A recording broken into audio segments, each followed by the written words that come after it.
Որդու կորստից կոտրված մի միլիարդատեր ամեն շաբաթ այցելում է նրա գերեզմանին, մինչ որ մի օր նույն տապանաքարի առջ լացող մի փոքրիկ աղջկա է հանդիպում։ Աղջիկը գիտում է, թե տղայի քույրն է, նրան մի լուսանկար է տալիս, որը փոխելու է ամեն ինչ։ Այդ պահից սկսած, մահացու գաղտնիքների մի ոստայն սկսում է քանդվել, այլևս ոչինչ առաջվանը չի լինի։ Եթե այս պատմությունը ձեզ հետաքրքրեց, մի մոռացեք բաժանորդագրվել մեր ալիքին, ասեք, թե որ քաղաքից եք մեզ դիտում։ Շարունակեցինք։ Խոստանում եմ, որ սա լինելու է լավագույն պատմությունը, որ երբեք լսել եք ձեր կյանքում։ Շաբաթ առավոտը Երանում բացվեց աշնանը բնորոշ այն մոխրագույն երկնքով, երբ թվում էր, թե ամպերը կրում են քաղաքի բոլոր չպատմված պատմությունների ծանրությունը։ Էդվարդ Ալեքսանյանն իր աննկատ մեքենան կայանեց հիշատակների այգու մուտքի մոտ, որը կենտրոն վարչական շրջանում գտնվող հուշահամալիր այգի էր, հեռու այն հետաքրքրասեր հայացքներից, որոնք անխուսափելիորեն գրավում էր նրա կարողությունը։ Այնտեղ, հարյուրամյա ծառերի ու տուֆե սալահատակով արահետների միջ, կար մի փայտե նստարան, ուղղված դեպի մի փոքրիկ արհեստական լճակ, որտեղ բադերը սահուն կերպով սահում էին ջրի վրայով։ Դա փոքրիկ Գաբրիելի սիրելի վայրն էր։ Նրա 5-ամյա որդին պաշտում էր բադերին կերակրել, վազել սիզամարգով տարբեր ձերի տերներ հավաքել։ Ուղիղ 1 տարի, 2 ամիս ու 17 օր էր, ինչ Գաբրիելն անհետացել էր։ Մի ամբողջ տարվա անխոնջ որոնումներ, հետաքննություններ, որոնք ոչ մի տեղ չէին տանում, անքուն գիշերներ, դատարկ սենյակին նայելով ու սպասելով լսելու այն բյուրեղյա ծիծաղը, որն այլևս չէր վերադառնում։ Էդվարդը դանդաղ քայլում էր այգով, զգալով յուրաքանչյուր քայլի ծանրությունը։ 42 տարեկանում նա կարծես տասնամյակներով ծերացել էր։ Այն մարդը, որը մի ժամանակ ամուր ձեռքերով կառավարում էր գործարար կայսրություններ, այժմ հազիվ էր կարողանում կենտրոնանալ ժողովների վրա։ Նրա մազերը սկսել էին սպիտակել քունքերին, իսկ աչքերի տակի խորս շրջանակները դրոշմվել էին դեմքին։ Նա հասավ իրեն սովորական նստարանին, որի վրա Գաբրիելը սովորաբար բարձրանում էր իր դինոզավրերով սպորտային կոշիկներով, որպեսզի հոր աչքերի բարձրությանը լիներ։ Նստեց դանդաղ, կարծես կտրուկ շարժումը կարող էր կոտրել այն փխրուն հիշողությունները, որոնք դեռ կենդանի էր պահում։ Փակեց աչքերը, փորձեց լսել որդու ձայնը, բայց ժամանակը դաժան էր հիշողության հետ։ Երբեմն նա այլևս չէր կարողանում հիշել այն մանկական ձայնի ճշգրիտ տոնը, որը քնելուց առաջ ասում էր. «Սիրում եմ քեզ, հայրիկ»։ Հենց այդ պահին նա լսեց մի ցածր, զսպված լաց, այնպիսին, որ գալիս է նրանից, ով այնքան է լացել, որ այլևս աղմուկ հանելու ուժ չունի։ Էդվարդը բացեց աչքերը, տեսավ նստարանի կողքին, գետնին նստած, մոտավորապես 6 տարեկան մի աղջկա։ Նա հագել էր պարզ, գունաթափված կապույտ զգեստ, իսկ նրա շագանակագույն մազերը հավաքված էին անփույթ հյուսերի մեջ։ Ձեռքերում պահում էր մի ճմրթված ու արցունքներից թրջված նկար։ Գործարարի սիրտը սեղմվեց։ Այդ տեսարանի մեջ մի բան կար, որը նրան տեղափոխեց մեկ այլ պահ, մեկ այլ ցավ։ Նա զգուշորեն մաքրեց կոկորդը, որպեսզի չվախեցնի աղջկան։ Բար, փոքրիկ։ Ամեն ինչ լավ է։ Աղջիկը բարձրացրեց դեմքը, Էդվարդը մի պահ քարացավ։ Այդ շագանակագույն աչքերը, տխրության ու հույսի խառնուրդով այդ արտահայտությունը, քիթը կնճռոտելու այդ ձը, երբ փորձում էր զսպել արցունքները։ Ամեն ինչ այնքան ծանոթ էր։ Սարսափելիորեն ծանոթ։ Ես ամեն օր այստեղ եմ գալիս, ասաց աղջիկը դողացող ձայնով, որպեսզի նրա կողքին լինեմ։ Էդվարդը ողնաշարով սարսուռ զգաց։ Ո՞ն կողքին, սիրելիս։ Աղջիկը մատնացույց արեց լճակը, բադերին, սիզամարգը։ Գաբրիելի։ Իմ լավագույն ընկերոջ։ Նա ինձ փրկել է։ Աշխարհը կարծես կանգ առավ։ Իր որդու անունն այդ անծանոթ երեխայի շուրթերին ստիպեց Էդվարդին զգալ, որ ոտքերը թուլանում են։ Նա դանդաղ իջավ, հասնելով աղջկա հասակին, փորձելով զսպել այն հուզմունքը, որը սպառնում էր հորթել։ Ինչպես ես ճանաչել Գաբրիելին։ Նրա ձայնն ավելի խեղդված դուրս եկավ, քան կցանկանար։ Աղջիկն արցունքները սրբեց ձեռքի թիկունքով։ Մենք ամեն օր այստեղ էինք խաղում։ Ես այնտեղ մոտիկ եմ ապրում, անորոշ մատնացույց արեց մի ուղղությամբ, Մարինե մորաքրոջ տանը։ Նա ինձ թույլ է տալիս վաղ առավոտյան այստեղ գալ։ Գաբրիելը շատ լավն էր ինձ հետ։ Նա ասում էր, որ ես պետք է ոչ մի բանից չվախենամ, որովհետև ինքը միշտ ինձ կպաշտպանի։ Էդվարդը պետք է իրեն զսպեր, որպեսզի հենց այդտեղ չփլվեր։ Իսկ երբ ես նրան վերջին անգամ տեսել։ Այն օրը, երբ նա անհետացավ, պատասխանեց աղջիկը, նրա ձայնն էլ ավելի ցածրացավ։ Մենք այնտեղ ներքում էինք խաղում, ծառերի մոտ։ Նա ինձ մի շատ կարևոր գաղտնիք ասաց։ Ասաց, որ այդ գիշեր պատմելու է իր հայրիկին, բայց որ ես չպետք է տխրեմ, որովհետեւ շուտով մենք իսկական ընտանիք ենք դառնալու։ Բառերն Էդվարդի մտքում արձագանքեցին հեռավոր որոտի պես։ Ինչ գաղտնիք էր դա։ Աղջիկը վարանեց, նայելով ձեռքերի ճմրթված նկարին։ Հետո դանդաղ մեկնեց թուղթը Էդվարդին։ Դա գունավոր մատիտներով արված մանկական նկար էր։ 3 կերպար, ձեռք ձեռքի տված։ Մի տղա, մուգ մազերով, մի փոքր աղջիկ, մի կին։ Ներքում, ծուռումուռ տառերով, որոնք բնորոշ են գրել սովորող երեխային, գրված էր. Հայրիկ, սա իմ քույրիկն է։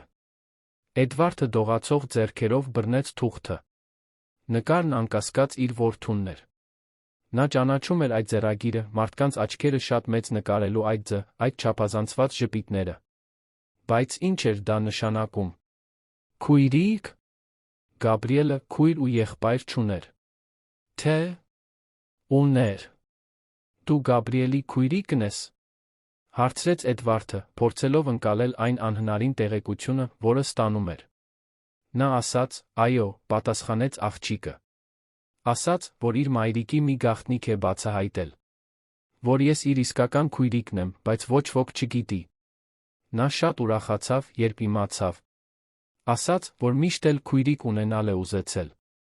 Էդվարդի միտքը սկսեց աշխատել գերձայնային արագությամբ։ Նրա նախկին կինը, Մարիամը։ Փոթորկոտ ամուսնությունը։ Դառը բաժանումը Գաբրիելի անհետացումից 2 տարի առաջ։ Խնամակալության համար պայքարը, գաղտնիքները, ստերը։ Հնարավոր էր։ Նա կարող էր հղիություն թաքցրած լինել։ Դովստր։ Անունդ ինչ է, հարցրեց նա քնքշորեն։ Սոֆիա։ Սոֆիա Կարապետյան։ Սոֆիա, ո՞վ է քո մայրը։ Աղջիկն աչքերը խոնարհեց։ Մայրս գնաց, երբ ես 4 տարեկան էի։ Նա շատ հիվանդացավ։ Հայրս նա ինձ թողեց հիվանդանոցում ու այլս չվերադարձավ։ Այդ ժամանակվանից ես տարբեր ընտանիքների հետ եմ ապրում։ Հիմա Մարինե մորաքրոջ հետ եմ, բայց նա ասում է, որ չի կարող ինձ հետ ընդմիշտ մնալ։ Էդվարդը կրծքում խորը ցավ զգաց։ Այդ երեխան այնքան բան էր կորցրել, ինչպես ինքը։ Եվ հիմա նա այստեղ էր, ձեռքին պահելով իր որդու նկարը, պնդելով, որ Գաբրիելի քույրն է։ Պետք էր հասկանալ, թե ինչ է կատարվում։ Սոֆիա, հիշում ես մորթ լրիվ անունը։ Ջուլիա Կարապետյան։ Նա աշխատում էր մի շատ հարուստ տիկնոջ մոտ։ Մի անգամ նա ինձ տարավ աշխատանքի, տունը հսկայական էր, լողավազանով ու ամեն ինչով։ Տիկինը մի քիչ խիստ էր, բայց մի փոքրիկ տղա ուներ։ Կարծում եմ Գաբրիելն էր, բայց այն ժամանակ ես նրան լավ չէի ճանաչում։ Կտորները սկսեցին միանալ անհանգստացնող ձով։ Էդվարդը հիշեց, որ Մարիամն ամուսնության ընթացքում մի քանի տարի Ջուլիա անունով անձնական օգնական ուներ։ Մի լուր, արդյունավետ կին, որը հանկարծակի անհետացավ։ Մարիամն ասել էր, որ նա աշխատանքից դուրս է եկել անձնական հարցերով զբաղվելու համար։ Սոֆիա, դու ունես որևէ բան, որը պատկանել է մորթ։ Որե լուսանկար, փաստաթուղթ, որե բան։ Աղջիկը մի պահ մտածեց, հետո աչքերը փայլեցին։ Լուսանկար ունեմ։ Մարինե մորաքույրը պահել է ինձ համար։ Դա միակ լուսանկարն է, որ ունեմ մայրիկիցս։ Նա ինձ հետ է մի տիկնոջ հետ, որի մասին մորաքույրս ասաց, որ կարևոր մարդ է։ Կարող ես ինձ ցույց տալ այդ լուսանկարը։ Սոֆիան գլխով արեց զգեստի գրպանից հանեց մի փոքրիկ ու մաշված, պլաստիկով պաշտպանված լուսանկար։ Զգուշորեն մեկնեց այն Էդվարդին, ինչպես գանձ մեկնող մարդ։ Էդվարդը նայեց լուսանկարին, զգաց, որ գետինը փախչում է ոտքերի տակից։ Այնտեղ Ջուլիան էր, Մարիամի նախկին օգնականը, գրկին պահելով մի նորածնի։ Նրա կողքին, ժպտալով, կանգնած էր Մարիամը։ Նրա նախկին կինը։ Լուսանկարի հակառակ կողմի ամսաթիվը նշում էր. Հուլիս 2018 թ. Ճիշտ այն ժամանակահատվածը, երբ Մարիամը մենակ մեկնել էր Արագածոտնի մարզ, պնդելով, որ իրեն ժամանակ է պետք։ Նա չափազանց զբաղված էր ընկերությունով, որպեսզի հարցեր տար։ Գաբրիելը նոր էր 1 տարեկան դարձել։ Կարող եմ այս լուսանկարը մի քանի օրով վերցնել, Սոֆիա։ Խոստանում եմ վերադարձնել։ Պետք է մի քանի բան ուսումնասիրեմ։ Աղջիկը կարծես դժկամությամբ, բայց վերջում համաձայնեց։ Դու կբացահայտես ճշմարտությունը Գաբրիելի մասին։ Կգտնես նրան։ Կանեմ այն ամենը, ինչ իմ ուժերի սահմաններում է, խոստացավ Էդվարդը, դա մի խոստում էր, որը գալիս էր հոգու խորքից։ Նա գրի առավ այն հասցեն, որտեղ Սոֆյան ժամանակավորապես ապրում էր, խոստացավ շուտով վերադառնալ։ Հրաժեշտ տվեց աղջկան մի գրկախառնությամբ, որը տեց ավելի երկար, քան նախատեսել էր, կարծես այդ երեխային գրկելով կարող էր ինչ-որ կերպ մոտենալ իր անհետացած որդուն։ Տուն վերադառնալու ճանապարհին Էդվարդը զանգահարեց Անտոն Խաչատրյանին, մի զուսպ մասնավոր խուզարկուի, որը նախկինում էր աշխատել իր համար։ Նրանք հանդիպում նշանակեցին հենց այդ նույն օրվա երկրորդ կեսին։ Էդվարդի առանձնատունը Վահագնի թաղամասում ավելի դատարկ թվաց, քան սովորաբար, երբ նա հասավ։ Յուրաքանչյուր սենյակ արձագանքում էր Գաբրիելի հիշողություններով։ Տղայի սենյակը մնացել էր անձեռնմխելի, ճիշտ այնպես, ինչպես անհետացման օրն էր։ Խաղալիքները ցրված, հեքիաթների գրքերը մահճակալի վրա, նկարները փակցված պատին։ Նա բարձրացավ աշխատասենյակ, սկսեց փորփրել Մարիամի մասին հին թղթապանակները։ Նրա նախկին կինը բաժանումից անմիջապես հետո տեղափոխվել էր Գյումրի, իր հետ տանելով միայն մի քանի հագուստ, թողնելով այն ամենը, ինչը նրանց կապում էր։ Նա նորից ամուսնացել էր Ֆերդինանդ Ռոստոմյանի հետ, անշարժ գույքի ոլորտի մի գործարարի, որն ուներ կասկածելի քաղաքական կապեր։ Էդվարդը երբեք չէր հավանել այդ մարդուն, բայց այն ժամանակ ավելի շատ մտահոգված էր Գաբրիելին իր մոտ պահելով։ Համատեղ խնամակալությունը դատական պայքարի դաշտ էր եղել։ Մարիամը ցանկանում էր տղային տանել Գյումրի, Էդվարդը պնդում էր նրան երանում պահել։ Վերջում նրանք համաձայնության եկան։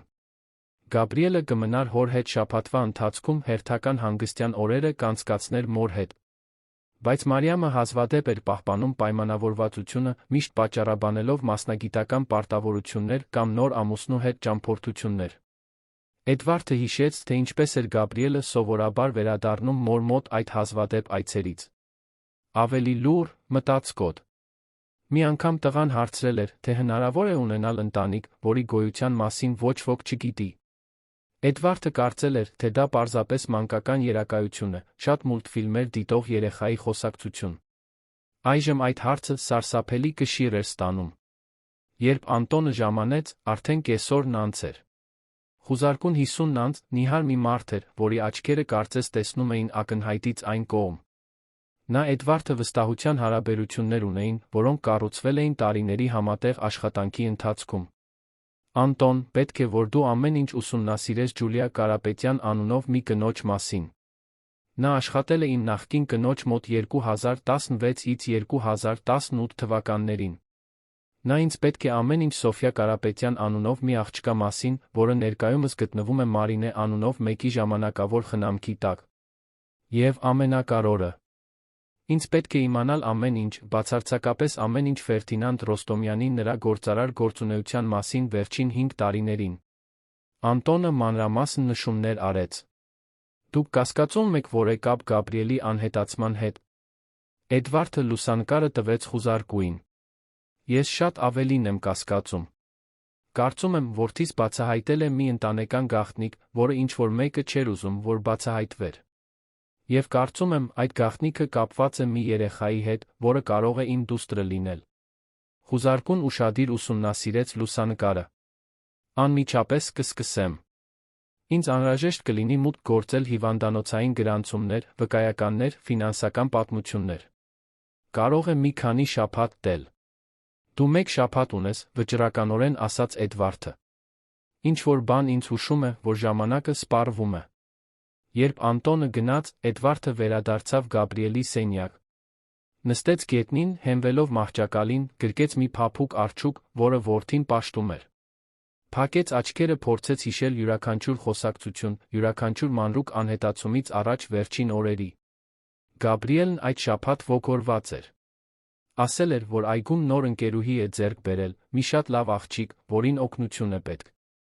Նա միշտ էլ կարեկից երեխա էր, զգայուն ուրիշների զգացմունքների նկատմամբ։ Ասել էր նա, որ ընտանիքի մասին կարևոր բան է բացահայտել, բայց դա անակնկալ է։ Ուզում էր ամեն ինչ պատմել ուրբաթ օրվա ընթրիքին։ Բայց հինգշաբթի օրը, չնախատեսված այցի ժամանակ, Մարիամը Գաբրիելին տարավ օրն իր հետ անցկացնելու։ Ասաց, որ որդու հետ կարևոր բան ունի խոսելու։ Երբ Էդվարդը հարցրեց, նա խուսափողական էր, նյարդային։ Դա վերջին անգամն էր, որ նա տեսավ Գաբրիելին։ Ուրբաթ առավոտյան Գաբրիելը դպրոցում չէր։ Մարիամը հեռախոսազանգերին չէր պատասխանում։ Ֆերդինանդը նույնպես անհասանելի էր։ Էդվարդը դիմեց ոստիկանություն, որը սկզբում գործը դիտարկեց որպես համատեղ խնամակալության վատ լուծված հարց։ Բայց երբ Մարիամը հայտնվեց մենակ շփոթված ասելով, որ Գաբրիելն անհետացել է Գյումրու արթրի կենտրոնում զբոսանքի ժամանակ, ամեն ինչ փոխվեց։ Անվտանգության տեսախցիկները ցույց էին տալիս, թե ինչպես է Գաբրիելը մոր հետ մտնում արթրի կենտրոն, բայց նրա դուրս գալու կադրեր չկային։ Կարծես նա պարզապես գոլորշիացել էր օդում։ Ոստիկանությունը հետաքննեց, փնտրեց, հարցաքննեց։ Ոչինչ։ Ոչ մի հետք, ոչ մի բացատրություն։ Մարիամը մի քանի շաբաթ անց վերադարձավ Գյումրի, իր իսկ խոսքերով, կոտրված։ Էդվարդն այլևս երբեք ուղղակիորեն չխոսեց նրա հետ։ Ամբողջ հաղորդակցությունն սկսեց իրականացվել փաստաբանների միջոցով։ Նա երբեմն հաղորդագրություններ էր ուղարկում, հարցնելով, թե արդյոք նորություններ կան, բայց միշտ սառը, հեռավոր ձով։ Կարծես արդեն հրաժարվել էր սեփական որդուն գտնելուց։ Այժմ, ձեռքին պահելով Սոֆյայի տված նկարը, Էդվարդը սկսեց ամեն ինչ կասկածի տակ դնել։ Իսկ եթե Գաբրիելի անհետացումը պատահականություն չէր։ Իսկ եթե այն կապված էր այն գաղտնիքի հետ, որը տղան բացահայտել էր։ Իսկ եթե Մարիամը գիտեր մի բան, որը երբեք չէր բացահայտել։ Հեռախոսը զանգեց, նրան դուրս բերելով մտքերից։ Նրա փաստաբանն էր Ռուբեն Մելքոնյանը։ Էդվարդ, հենց նոր մի տարօրինակ ծանուցում ստացա։ Ինչ-որ մեկը պահանջում է մուտք գործել ձեր նախկին կնոջ հետ կապված բոլոր կենսաբանական երեխաների ծննդյան գրանցումներին վերջին 10 տարիների ընթացքում։ Հրամանը եկել է Գյումրու ընտանեկան դատարանից։ Էդվարդը սառը քրտինք զգաց։ Ո՞վ է արել այդ պահանջը։ Պարզ չէ։ Հարցումը գաղտնի է։ Բայց մտածեցի, որ դուք պետք է իմանաք։ Սա կապ ունի Գաբրիելի հետ։ Կարող է ամեն ինչի հետ կապ ունենալ, պատասխանեց Էդվարդը։ Ռուբեն, պետք է որ դու օգտագործես քո բոլոր կապերը, պարզելու, թե ով է կանգնած այս հարցման հետում, ինչ են նրանք փնտրում։ Շտապ է։ Անջատելուց հետո Էդվարդը վերադարձավ աշխատասենյակ, բացեց պատի մեջ ներկառուցված պահարանը։ Ներսում մի տուփ կար Գաբրիելի իրերով, որոնք ոստիկանությունը վերադարձրել էր նախնական հետաքննությունից հետո։ Հագուստ, խաղալիքներ, մի փոքրիկ ուսապարկ։ Նա երբեք քաջություն չէր ունեցել ամեն ինչ ուշադիր զննելու։ Այժմ, մեթոդաբար, սկսեց զննել յուրաքանչյուր իր։ Ուսապարկում գտավ նկարչական տետրեր, գունավոր մատիտներ, մի հին, արդեն փչացած սենդվիչ։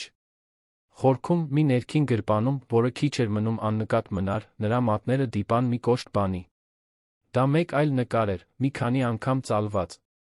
Դողացող ձեռքերով Էդվարդը բացեց թուղթը։ Դա նկարների հաջորդականություն էր, մանկական կոմիքսի պես։ Առաջին կադրում մի տղա գտնում էր լացող աղջկա։ Երկրորդում նրանք միասին խաղում էին։ Երրորդում տղան տեսնում էր աղջկան մի կնոջ հետ, որին կարծես ճանաչում էր։ Չորրորդ վերջին կադրում տղան նկարել էր 3 կերպար, ձեռք ձեռքի տված, շուրջը մեծ սրտով, գրել էր. Նոր ընտանիք։ Էդվարդը գլուխը հենեց սեղանին, վերջապես թույլ տվեց, որ արցունքները հոսեն։ Իր որդին բացահայտել էր, որ քույր ունի։ Փորձել էր պաշտպանել նրան, ընդգրկել ընտանիքում։ Եվ գուցե, միայն գուցե, ինչ-որ մեկը խանգարել էր, որ այդ ճշմարտությունը բացահայտվի։ Այդ գիշեր Էդվարդը որոշում կայացրեց։ Չէր սպասելու պաշտոնական հետաքննությանը։ Ինքնուրույն էր գնալու ճշմարտության հետից։ Զանգահարեց իր անձնական ինքնաթիռի օդաչուին։ Պատրաստիր ինքնաթիռը։ Վաղը առավոտյան շուտ մեկնում են Գյումրի։ Քնելուց առաջ Էդվարդը վերադարձավ հիշատակների այգի։ Արդեն մութ էր, բայց նա ճանապարհը գիտեր։ Նստեց նստարանին, նայեց լճակին, որտեղ բադերն արդեն քնած էին, լուր խոստում տվեց. Գաբրիել, որտեղ էլ որ լինես, ես կբացահայտեմ ճշմարտությունը։ Կգտնեմ քեզ։ Եվ կպաշտպանեմ Սոֆյային, ինչպես դու էիր ուզում։ Ես չեմ հանձնվի։ Երբեք։ Լիալուսին այգին լուսավորում էր արծաթագույն ու մելամաղձոտ լույսով։ Գիշերվա սառը քամին ստիպում էր ծառերի տերներին պարել անհանգիստ ստվերների պես։ Էդվարդը փակեց աչքերը մի պահ կարող էր երդվել, որ լսեց իր որդու ծիծաղը ծառերի միջից արձագանքելիս։ Գուցե դա պարզապես քամին էր։ Կամ գուցե հույսն էր, այդ համառ ուժը, որը հրաժարվում է մեռնել, նույնիսկ երբ ամեն ինչ կորած է թվում։ Էդվարդը ոտքի կանգնեց, ուղղեց ուսերը վերադարձավ մեքենայի մոտ ավելի ամուր քայլերով, քան ամիսներ շարունակ արել էր։ Ճշմարտության որոնումները նոր էին սկսվում։ Եվ այս անգամ նա չէր կանգնի, մինչ չգտներ բոլոր պատասխանները, անկախ նրանից, թե որքան ցավոտ դրանք կլինեին։ Որովհետև հայրը երբեք չի հանձնվում իր որդու համար։ Եվ հիմա, ըստ երույթին, նա ոչ թե մեկ, այլ երկու երեխա ուներ պաշտպանելու։ Քաղաքի լույսերը հեռվում թարթում էին, մինչ Էդվարդը վերադառնում էր տուն, իր հետ տանելով ոչ միայն անցյալի հիշողությունները, այլ նորոգված վճռականությունը, կառուցելու մի ապագա, որտեղ բոլոր թաքնված ճշմարտությունները վերջապես լույս կտեսնեն։ Եվ ինչ-որ տեղ, նա գիտեր, Գաբրիելը սպասում էր։ Սպասում էր, որ իրեն գտնեն։ Սպասում էր, որ իր ընտանիքը, վերջապես, ամբողջական լինի։ Թռիչքը դեպի Գյումրի տեց 1 ժամից մի փոքր ավելի, բայց Էդվարդի համար յուրաքանչյուր րոպեն հավերժություն էր թվում։ Նա չկարողացավ գիշերը քնել, մտովի վերանայելով Գաբրիելի հետ բոլոր խոսակցությունները անհետացումից առաջ օրերին, փնտրելով հետքեր, որոնք գուցե անտեսել էր այն ժամանակ։ Որդու յուրաքանչյուր խոսք այժմ նոր իմաստ, նոր կշիռ էր ստանում։ Մայրաքաղաքը արթնանում էր Շիրակի դաշտավայրին բնորոշ ուժեղ արի տակ։ Վերից Թամանյանի նախագծած քաղաքը հսկայական ինքնաթիռի տեսք ուներ, վայրեջք կատարած հայկական բնության մեջ, նրա սիմետրիկ թերը տարածվելով կողքերին։ Էդվարդը միշտ էլ Գյումրին տարօրինակ քաղաք էր համարել, չափազանց արհեստական, առանց երանի քաոսային օրգանականության։ Բայց հենց այստեղ էր Մարիամն ընտրել վերսկսել իր կյանքը։ Եվ գուցե, հենց այստեղ էին այն պատասխանները, որոնք նա փնտրում էր։ Վարձով մեքենան նրան սպասում էր օդանավակայանում։ Էդվարդը գնաց հյուրանոց, արագ գրանցվեց ուղիղ գնաց Մարիամի Ֆերդինանդի հասցեով։ Գյումրու կենտրոնի նորակառույց թաղամասում գտնվող շքեղ համալիր, հսկայական տներով, որոնք պաշտպանված էին բարձր պարիսպներով անվտանգության բարդ համակարգերով։ Նա կայանեց փողոցի մյուս կողմում, մի քանի րոպե դիտելով տունը։ Դա ժամանակակից կառույց էր, ամբողջությամբ ապակուց բետոնից, անթերի խնամված այգիներով։ Հաջողության շքեղության խորհրդանիշ։ Բայց Էդվարդը լավ գիտեր լավ երալու լավ լինելու տարբերությունը։ Եվ այդ տունը որքան էլ գեղեցիկ լիներ, մի սառնություն էր արձակում, որից նրա մարմնով սարսուռ անցավ։ Նա սեղմեց դարպասի զանգը։ Կանացի ձայն պատասխանեց ինտերկոմով։ Էդվարդ Ալեքսանյան։ Պետք է խոսեմ Մարիամի հետ։ Մյուս կողմում լարված լռություն տիրեց։ Հետո ձայնը վերադարձավ, ավելի ցածր, գրեթե շշուկով։ Նա չի ուզում ձեզ հետ խոսել։ Ասացեք նրան, որ դա Գաբրիելի մասին է։ Եվ Սոֆիայի։ Մեկ այլ լռություն, այս մեկն ավելի երկար։ Էդվարդը կարող էր լսել մյուս կողմում քննարկվող խուլ ձայներ։ Վերջապես, դարպասը դանդաղ բացվեց։ Միջին տարիքի մի սպասուհի նրան ուղեկցեց դեպի հյուրասենյակ։ Տան ներսը նույնքան սառն էր, որքան դրսից։ Չափազանց ժամանակակից կահույք, առանց անհատականության, կարծես դուրս էին եկել ուղիղ դեկորի ամսագրից։ Պատերին ընտանեկան լուսանկարներ չկային։ Ոչ մի մոռացված խաղալիք անկյունում։ Ոչ մի նշան, որ մի երեխա երբ է այստեղ ոտք է դրել։ Մարիամը չափված քայլերով իջավ աստիճաններով։ 38 տարեկանում նա դեռ պահպանել էր այն գեղեցկությունը, որը հմայել էր Էդվարդին 2 տասնամյակ առաջ, բայց մի բան այլ էր։ Նրա աչքերը, որոնք մի ժամանակ փայլուն ու արտահայտիչ էին, այժմ կարծես հանգած էին, կարծես տեսել էին բաներ, որոնք ոչ ոք չպետք է տեսնի։ Նա թանկարժեք հագուստ էր կրում, բայց ավելի նիհար էր, քան Էդվարդը հիշում էր։ Շատ նիհար։ Էդվարդ։ Նա ասաց նրա անունը, կարծես օտար լեզվով բառ արտասաներ։ Չէի սպասում քեզ այստեղ։ Պետք է խոսենք, Մարիամ։ Կարոր է։ Նա վարանեց, հետո ժեստ արեց, որ նստի։ Ինքը մնաց կանգնած, հեռավորություն պահպանելով։ Եթե դա Գաբրիելի որոնումները վերսկսելու մասին է, ես արդեն ասել եմ ոստիկաններին փաստաբաններին, որ դա Սոֆիայի մասին է։ Մարիամի արձագանքն անմիջական էր։ Նրա ձեռքերը սկսեցին դողալ։ Դեմքը, որն արդեն գունատ էր, էլ ավելի սպիտակեց։ Նա հենվեց բազկաթոռի թիկնակին։ Ինչպես իմացար։ Նրա ձայնը գրեթե անլսելի դուրս եկավ։ Գաբրիելը գիտեր, այնպես չէ։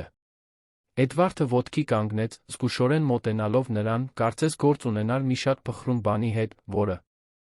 պատրաստվում էր կոտրվել։ Նա բացահայտել էր, որ քույր ունի։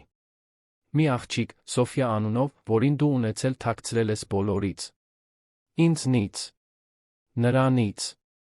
Ամբողջ աշխարհից։ Մարիամը փակեց աչքերը, միայնակ արցունքը հոսեց նրա դեմքով։ Դու չես հասկանում։ Չես կարող հասկանալ։ Ապա բացատրիր ինձ։ Բացատրիր, թե ինչու ես թաքցրել դստերդ։ Բացատրիր, թե ինչու Գաբրիելն անհետացավ հենց այդ գաղտնիքը բացահայտելուց հետո։ Ես Գաբրիելին ոչինչ չեմ արել։ Գրեթե գոռաց Մարիամը, նրա ձայնը կոտրվելով։ Ես երբեք վնաս չէի տա իմ որդուն։ Ես այդ տղային ամեն ինչից շատ էի սիրում։ Սիրում էիր։ Էդվարդը սիրտը սեղմվեց բայի անցյալ ժամանակի օգտագործումից։ Դու հանձնվել ես նրա հարցում, Մարիամ։ Դու գիտես մի բան, որ ինձ չես պատմել։ Նա ընկավ բազկաթոռի մեջ, դեմքը ծածկելով ձեռքերով։ Նրա ուսերը դողում էին լուռ հեկեկոցներից։ Էդվարդը նստեց նրա դիմաց, սպասելով։ Գիտեր, որ պետք է ժամանակ տար, որպեսզի նա մարսի, որպեսզի գտնի բառերը։ Վերջապես, Մարիամը բարձրացրեց դեմքը։ Նրա աչքերը կարմիր էին, բայց այնտեղ նոր վճռականություն կար։ Կարծես մի որոշում էր կայացրել, որը երկար ժամանակ հետաձգում էր։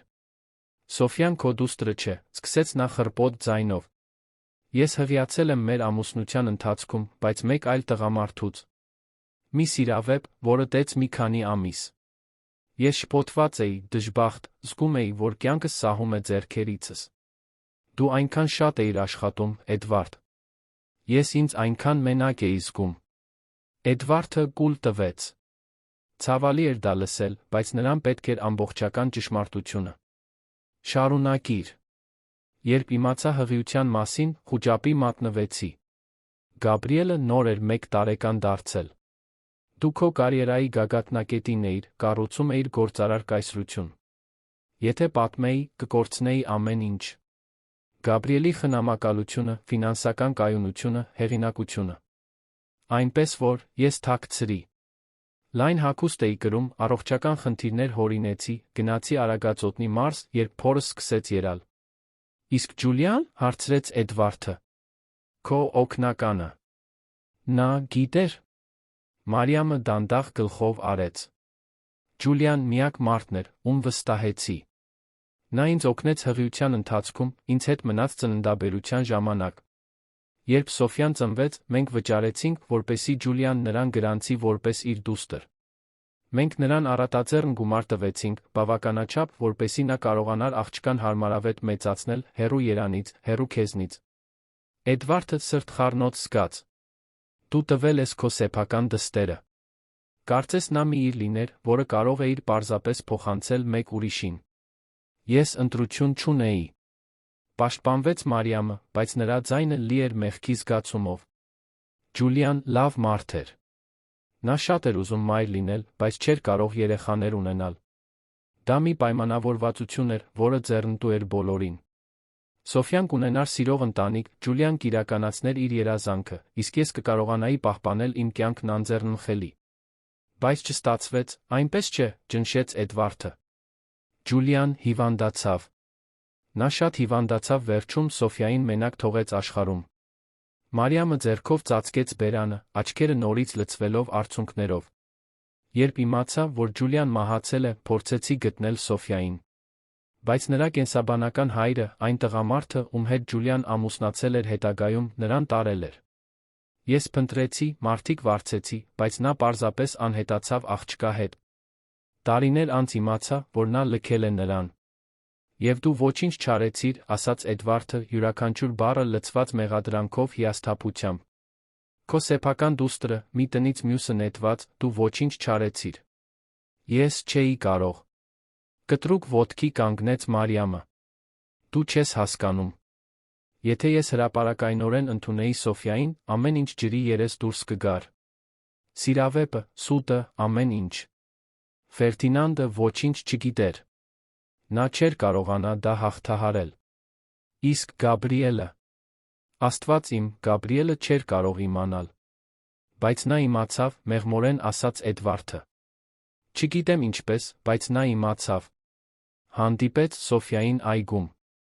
Նրանք ընկերացան։ Եվ երբ Գաբրիելը կտորները միացրեց, երբ հասկացավ, որ այդ լքված աղջիկն իր քույրն է, նա ուզեց ճիշտ բանն անել։ Ուզեց նրան բերել ընտանիք։ Մարիամը նորից նստեց, կարծես կորցրել էր բոլոր ուժերը։ Գաբրիելը միշտ այնքան մաքուր էր, այնքան բարի։ Նա չափազանց մեծ սիրտ ուներ այս դաժան աշխարհի համար։ Ինչ պատահեց այն օրը, Մարիամ, առաջ թեքվեց Էդվարդը։ Այն օրը, երբ Գաբրիելն անհետացավ։ Դու պետք է ինձ ամեն ինչ պատմես։ Յուրաքանչյուր մանրուք։ Նա մի քանի անգամ խորը շունչ քաշեց, նախքան սկսելը։ Գաբրիելն ինձ զանգեց հինգշաբթի օրը, անհետացումից 1 օր առաջ։ Ասաց, որ պետք է շտապ խոսի ինձ հետ մի շատ կարևոր բանի մասին։ Նա անհանգիստ էր, ոգորված։ Ես գնացի նրա հետից երան, բերեցի այստեղ։ Ճանապարհին նա ինձ ամեն ինչ պատմեց։ Էդվարդը զգաց, որ սիրտը արագանում է։ Ճիշտ ինչ ասաց նա։ Որ այգում մի աղջկա է հանդիպել։ Որ նրանք ամեն օր միասին խաղում են։ Որ նա իրեն պատմել է մահացած մոր, իրեն լքած հոր մասին։ Գաբրիելը խելացի է, Էդվարդ։ Շատ խելացի 5 տարեկան երեխայի համար։ Նա հարցեր է տվել, Սոֆյան պատասխանել է։ Նա նշել է Ջուլիայի անունը։ Նշել է մանրամասներ, որոնք Գաբրիելը ճանաչել է, որովհետև անցյալում լսել էր մեր խոսակցությունները, բաներ, որոնք երեխան չպետք է որսար, բայց որոնք մնացել էին նրա հիշողության մեջ։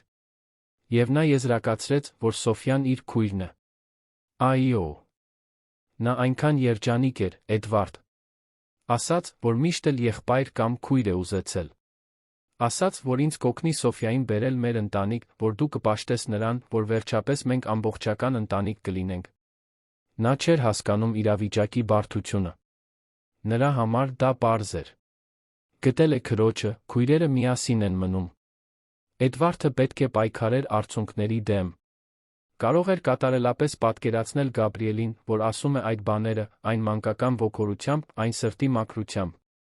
Իսկ հետո… Հետո ես խուճապի մատնվեցի, խոստովանեց Մարիամը, ձայնը կոտրվելով։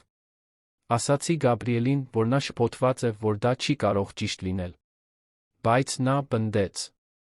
Նույնիսկ նկար ուներ, որտեղ նկարել էր իրեն ու նրան միասին։ Ասաց, որ ցույց է տալու քեզ, որ դու կհասկանաս։ Որ դու կգնաս Սոֆյայի հետից կբերես նրան տուն։ Բայց դու չէիր կարող թույլ տալ, որ դա տեղի ունենա։ Դա միայն ինձ համար չէր։ Հուսահատ պաշտպանվեց Մարիամը։ Ֆերդինանդը նա չէր հասկանա։ Նա գործեր ունի, Էդվարդ։ Նուրբ, կարևոր գործեր։ Նա պետք է անթերի իմիջ պահպանի։ Նման սկանդալը կարող էր ամեն ինչ փչացնել։ Էդվարդը սառը զայրույթ զգաց, որը բարձրանում էր կրծքով։ Դու ինձ ասում ես, որ քո ամուսնու հանրային իմիջն ու գործերն ավելի կարևոր էին, քան քո սեփական որդին։ Դա չէ։ Ես փորձում էի բոլորին պաշտպանել։ Գաբրիելին, Սոֆյային, ինքս ինձ։ Ես մտածեցի, որ եթե ես խոսեմ Գաբրիելի հետ, եթե հանգիստ բացատրեմ, նա կհասկանա, որ մենք պետք է դա առայժմ գաղտնի պահենք։ Բայց չստացվեց։ Մարիամը գլուխը թափահարեց, արցունքներն այժմ ազատ հոսում էին։ Գաբրիելը բարկացավ ինձ վրա։ Կյանքում առաջին անգամ որդիս իսկապես բարկացավ ինձ վրա։ Ասաց, որ ես եսասեր եմ, որ Սոֆյան մենակ է ընտանիքի կարիք ունի։ Ասաց, որ… Մինույն է, ամեն ինչ պատմելու է քեզ։ Էդվարդը փակեց աչքերը, պատկերացնելով տեսարանը։ Իր փոքրիկ որդին, պաշտպանելով մի քրոջ, որին հազիվ էր ճանաչում, դիմակայելով սեփական մորը հանուն ճշմարտության։ Ինչ արեցիր, Մարիամ։ Ես զանգեցի Ֆերդինանդին։ Հուսահատված էի։ Նա ասաց, որ կլուծի հարցը։ Որ կխոսի Գաբրիելի հետ, կբացատրի բաներն այնպես, որ երեխան կարողանա հասկանալ։ Նա Գաբրիելին տարավ արթրի կենտրոն զբոսնելու, ասաց, որ կխոսեն պաղպաղակ ուտելիս։ Եվ հետո Գաբրիելն անհետացավ։ Այո։ Բառը դուրս եկավ գրեթե տնքոցի պես։ Ֆերդինանդը վերադարձավ մենակ, գունատ, ասելով, որ Գաբրիելին ընդամենը 1 րոպեով է կորցրել տեսադաշտից, որ երբ նորից նայել է, տղան այլս այնտեղ չի եղել։ Մենք անմիջապես կանչեցինք անվտանգությանը, փնտրեցինք ամբողջ արթրի կենտրոնում, բայց կարծես նա պարզապես անհետացել էր։ Էդվարդը ոտքի կանգնեց, պետք է շարժվել, մարսել այս ամենը։ Դու հավատում ես Ֆերդինանդի այդ վարկածին։ Մարիամը վարանեց։ Այդ վարանումն ասաց այն ամենը, ինչ Էդվարդը պետք է իմանար։ Դու կասկածում ես քո սեփական ամուսնուն, հաստատեց Էդվարդը, ոչ թե որպես հարց, այլ որպես փաստ։ Ես չգիտեմ ինչին հավատալ, շշնջաց Մարիամը։ Ֆերդինանդը փոխվեց այդ օրվանից հետո։ Դարձավ հեռու, նյարդային։ Սկսեց գաղտնի հանդիպումներ ունենալ, հեռախոսազանգեր, որոնց պատասխանում էր ինձնից հեռու։ Ես փորձեցի հարցեր տալ, բայց նա ասաց, որ դրանք պարզապես աշխատանքային հարցեր են։ Եվ ես այնքան կլանված էի մեղքի զգացումով, այնքան հուսահատ փնտրում էի Գաբրիելին, որ չկարողացա պնդել։ Որտեղ է Ֆերդինանդը հիմա։ Ճամփորդել է։ Ասաց, որ գործեր ունի Ծաղկաձորում։ Բայց Էդվարդ, նա ոտքի կանգնեց, բռնեց նրա թը, աչքերը աղաչելով։ Եթե դու կասկածում ես նրան, եթե կարծում ես, որ նա կապ ունի Գաբրիելի անհետացման հետ, պետք է զգույշ լինես։ Ֆերդինանդը կապեր ունի։ Հզոր մարդիկ։ Եթե նա իմանա, որ դու հետաքննում ես։ Էդվարդը նրբորեն, բայց վճռականորեն ազատեց թ. Ես նրանից չեմ վախենում, Մարիամ։ Այն ամենը, ինչ ես ուզում եմ, իմ որդուն գտնելն է։ Մեր որդուն։ Եվ պաշտպանել Սոֆիային, ինչպես Գաբրիելն էր ուզում։ Սոֆիա, կրկնեց Մարիամն անունը, կարծես աղոթք լիներ։ Նա լավ է։ Անվտանգ տեղում է։ Նրան ժամանակավորապես խնամում են։ Բայց նրան իսկական ընտանիք է պետք։ Նա պետք է իմանա ճշմարտությունն այն մասին, թե ով է ինքը։ Մարիամը փակեց աչքերը։ Եթե դու նրան պատմես, որ ես իր կենսաբանական մայրն եմ, նա ինձ կատի։ Ես նրան լքել եմ, Էդվարդ։ Երես եմ թեքել նրանից, երբ նա ամենաշատն էր իմ կարիքն ունեցել։ Գուցե, համաձայնեց Էդվարդը։ Կամ գուցե նրան պարզապես պետք է իմանալ, որ մենակ չէ աշխարհում։ Որ ընտանիք ունի, որքան էլ անկատար լինի։ Դուրս գալուց առաջ Էդվարդը շրջվեց դեպի Մարիամը։ Ինձ պետք են Ֆերդինանդի ընկերության գրանցումները։ Ֆինանսական տեղաշարժեր, պայմանագրեր, ամեն ինչ։ Կարող ես դա ինձ համար ձեռք բերել։ Մարիամը վախեցած թվաց։ Նա ամեն ինչ փակված է պահում իր աշխատասենյակում։ Չափազանց զգույշ է իր գործերի հետ։ Բայց դու տուն մուտք ունես։ Կարող ես միջոց գտնել։ Նա գծեց շուրթը, ակնհայտորեն երկմտելով։ Վերջապես, դանդաղ գլխով արեց։ Կարող եմ։ Բայց մի քանի օր գտի։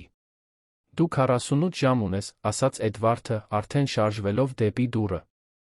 Դրանից հետո ես այլ միջոցներ կօգտագործեմ այն ստանալու համար, ինչ ինձ պետք է։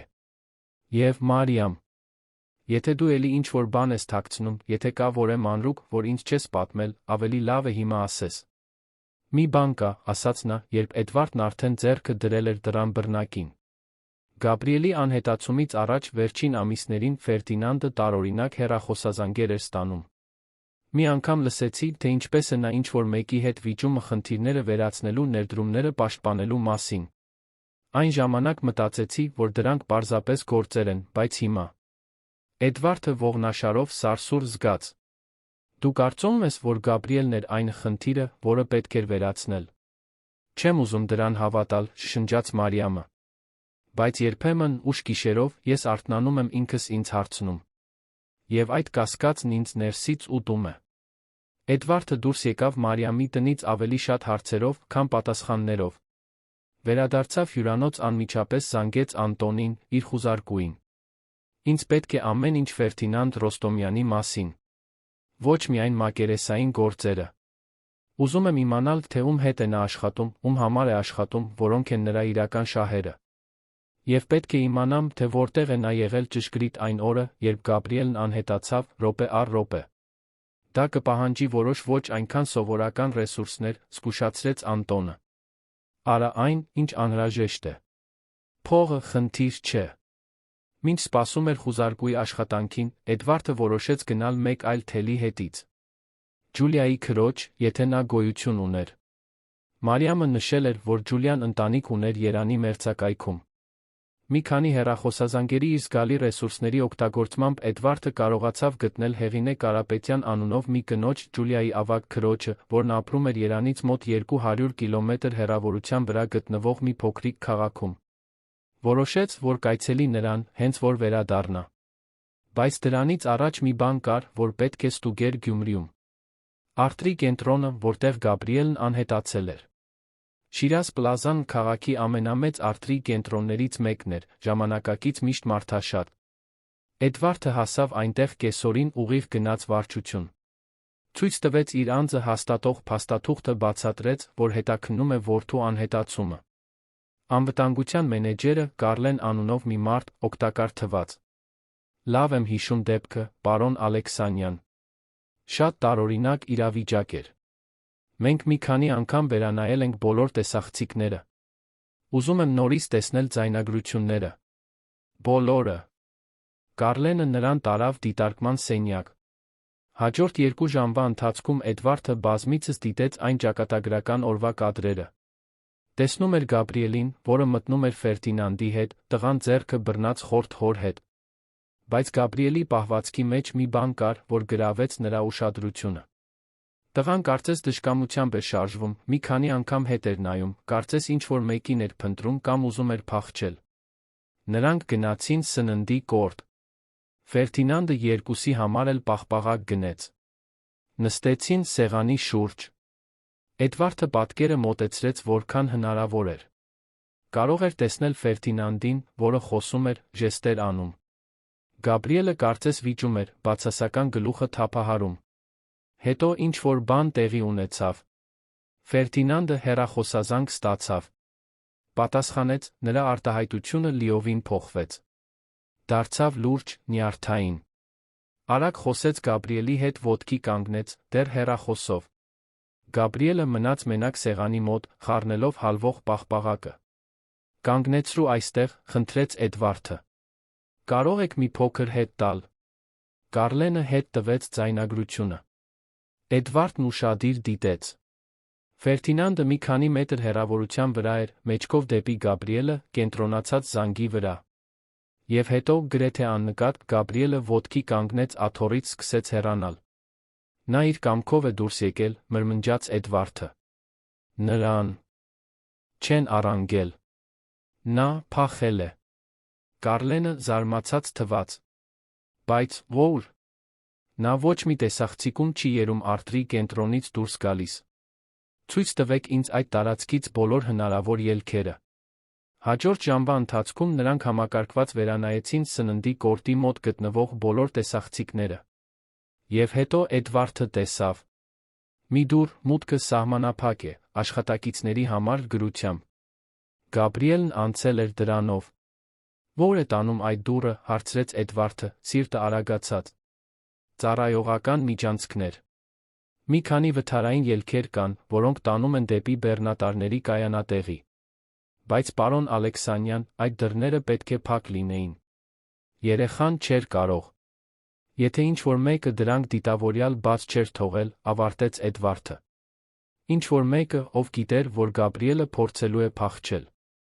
Ինչ-որ մեկը, ով նրան սպասում էր։ Կարլենը գունատվեց։ Ասում եք, որ դա պլանավորված առանգում էր։ Ասում եմ, որ որդուս տարել է ինչ-որ մեկը, ում նա գուցե ճանաչում էր։ Ինչ-որ մեկը, ով նրան համոզել է գնալ իր կամքով։ Ինձ պետք են բեռնատարների կայանատեղի տեսախցիկների ձայնագրություններն այդ ժամին։ Բայց երբ ստուգեցին, պարզեցին, որ այդ կոնկրետ տարածքի տեսախցիկներն այդ օրը տեխնիկական սպասարկման մեջ էին։ Շատ հարմար։ Էդվարդը դուրս եկավ արտրի կենտրոնից այն համոզմամբ, որ Գաբրիելի անհետացումը խնամքով կազմակերպվել էր։ Բայց ո՞ն կողմից։ Եվ ամենակարևորը, ո՞ր էին տարել նրա որդուն։ Վերադառնալով հյուրանոց, նա հաղորդագրություն գտավ Անտոնից։ Կարևոր բան եմ բացահայտել Ֆերդինանդ Ռոստոմյանի մասին։ Պետք է անձամբ խոսենք։ Վաղը առավոտյան կգամ այնտեղ։ Այդ գիշեր Էդվարդը հազիվ կարողացավ քնել։ Արթուն մնաց, նայելով առաստաղին, մտածելով Գաբրիելի, Սոֆյայի, բոլոր ասված ստերի, բոլոր պահված գաղտնիքների մասին։ Մի ընտանիք, որը քանդվել էր հպարտության, վախի եսասիրության պատճառով։ Բայց մի բան էլ կար, նա գիտեր։ Գլուխկոտրուկի մի կտոր դեռ պակասում էր։ Եվ նա անհանգստացնող զգացողություն ուներ, որ երբ գտնի այդ կտորը, ամբողջ ճշմարտությունը շատ ավելի մութ կլինի, քան պատկերացնում էր։ Գիշերվա ժամը 3-ին նրա հեռախոսը զանգեց։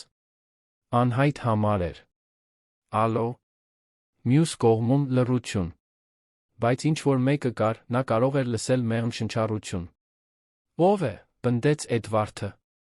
Երեխայի ձայն, խուլ, կարծես թաքնված տեղից շշնջար։ Հայրիկ։ Աշխարհը կանգ առավ։ Էդվարդը զգաց, կարծես ամբողջ օդը դուրս քաշվեց թոքերից։ Գաբրիել։ Գաբրիել, դու ես։ Բայց գիծն արդեն անջատված էր։ Զանգն ավարտվել էր։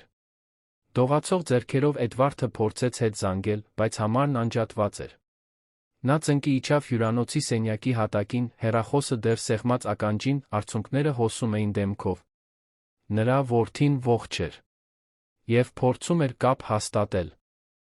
Այժմ, ավելի քան երբե, Էդվարդը գիտեր, որ չի կարող հանձնվել։ Գաբրիելը ինչ-որ տեղ էր, սպասում էր, որ իրեն գտնեն։ Եվ նա երկինք ու երկիր կշարժեր, կօգտագործեր իր տրամադրության տակ եղած բոլոր ռեսուրսները, կխախտեր բոլոր կանոնները, եթե անհրաժեշտ լիներ, բայց կգտներ իր որդուն։ Գյումրու գիշերը դրսում լուռ էր, բայց հյուրանոցի սենյակի ներսում մի հայր հենց նոր ստացել էր ամենամեծ նվերը, որ կարող էր սպասել, հույսը։ Հույս, որ դեռ ուշ չէ։ Հույս, որ պատմությունը դեռ չի ավարտվել։ Հույս, որ շուտով հայր ու որդի կվերամիավորվեն։ Լուսաբացը Էդվարդին գտավ դեռ արթուն, նստած հյուրանոցի սենյակի բազկաթոռին, հեռախոսը ձեռքին, մտքում անընդհատ վերապրելով այդ խորհրդավոր զանգը։ Ձայնը խուլ էր, գուցե աղավաղված վատ կապի կամ քողարկելու համար օգտագործված ինչ-որ բանի պատճառով, բայց այդ հայրիկի մեջ մի բան կար, որը հնչում էր հոր հոգու խորքում։ Արդյոք դա իսկապես Գաբրիելն էր։ Թե։ Նա այնքան հուսահատ էր, որ միտքը սկսել էր խաղալ նրա հետ։ Առավոտյան ժամը 6-ին, այլս չկարողանալով սպասել, Էդվարդը զանգահարեց Անտոնին։ Խուզարկում պատասխանեց երկրորդ զանգին, նրա ձայնն արթուն էր, չնայած վաղ ժամին։ Էդվարդ։ Հենց պատրաստվում էի զանգել ձեզ։ Ֆերդինանդ Ռոստոմյանի մասին բաներ եմ բացահայտել, որոնք դուք պետք է շտապ իմանաք։ Այս գիշեր զանգ եմ ստացել, ընդհատեց Էդվարդը։ Մի երեխա ինձ հայրիկ կանչեց։ Զանգն անջատվեց, նախքան որևէ բան ասելս։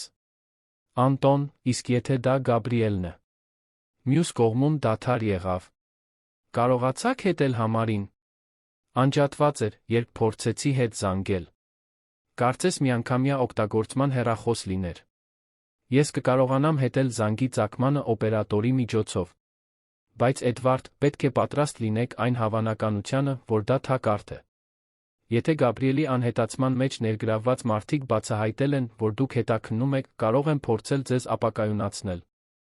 Էդվարդը սեղմեց աչքերը, պայքարելով սկսվող գլխացավի դեմ։ Պատմիր, թե ինչ ես բացահայտել Ֆերդինանդի մասին։ Ավելի լավ է անձամբ խոսենք։ Առաջին թռիչքով գալիս եմ Գյումրի։ Կհանդիպենք ձեր հյուրանոցում 3 ժամից։ Այդ 3 ժամը Էդվարդի կյանքի ամենաերկարն էր։ Նա տաք ցնցուղ ընդունեց, փորձելով կարգի բերել մտքերը, սուրճ պատվիրեց սենյակ, բայց հազիվ կարողացավ խմել։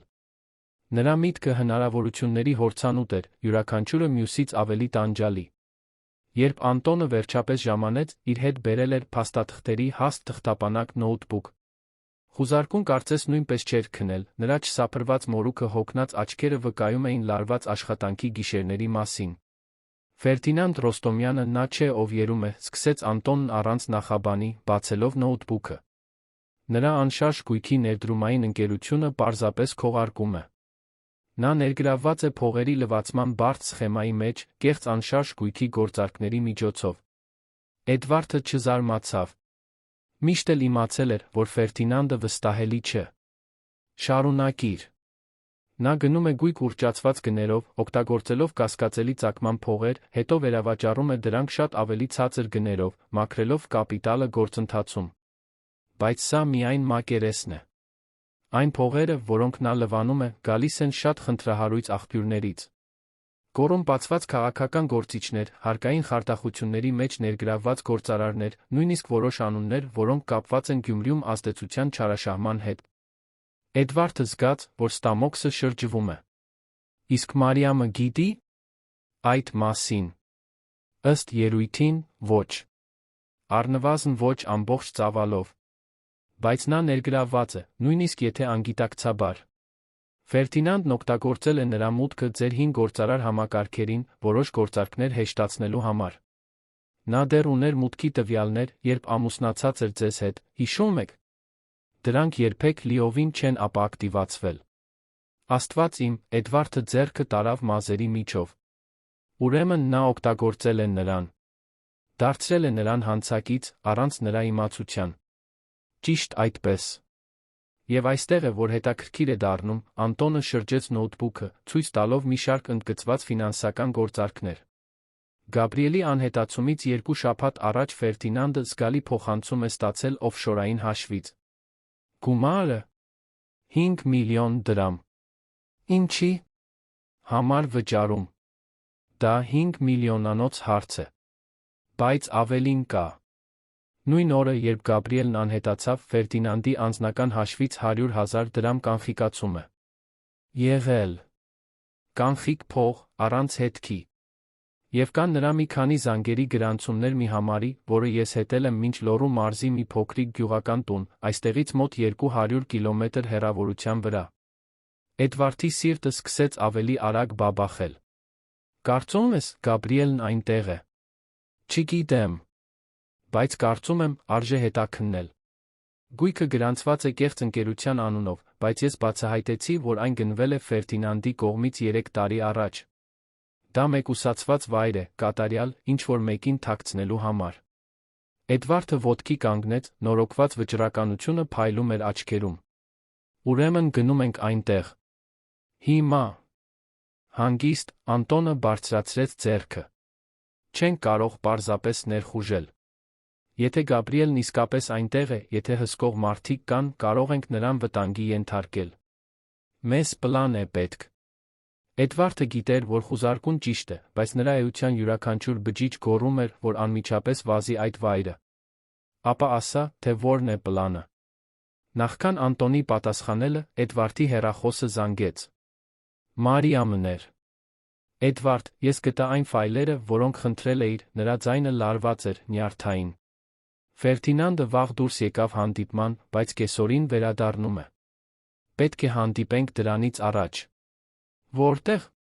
Շիրակացու փողոցում մի սրճարան կա, աննկատ։ Կենտրոնական սրճարան։ 20 րոպեից կարող եմ այնտեղ լինել։ Էդվարդն ու Անտոնը սրճարան հասան նրանից առաջ։ Դա պարզ վայր էր, որտեղ հաճախում էին պետական ծառայողներ, ուսանողներ, կատարյալ գաղտնի հանդիպման համար։ Մարիամը ներս մտավ, գրելով մուգ ակնոցներ գլխաշոր, որը ծածկում էր մազերի մի մասը, կարծես վախենում էր ճանաչվելուց։ Նա արագ նստեց, պայուսակից հանելով ֆլեշ գրիչ։ Ամեն ինչ այստեղ է։ Պայմանագրեր, գործարքներ, նամակներ։ Էդվարդ, ես գաղափար չունեի, թե ինչով էր զբաղվում Ֆերդինանդը։ Երբ տեսա ֆայլերը, սարսափեցի։ Անտոնը վերցրեց ֆլեշ գրիչը, միացրեց իր նոութբուքին, սկսելով զննել ֆայլերը։ Նրա դեմքն ավելի ու ավելի լրջանում էր կարդալու ընթացքում։ Մարիամ, դու պետք է դուրս գաս այդ տնից, ասաց նա, աչքերը չկտրելով էկրանից։ Եթե Ֆերդինանդն իմանա, որ դու սա վերցրել ես, դու վտանգի տակ ես։ Ես չեմ կարող պարզապես դուրս գալ, բողոքեց նա։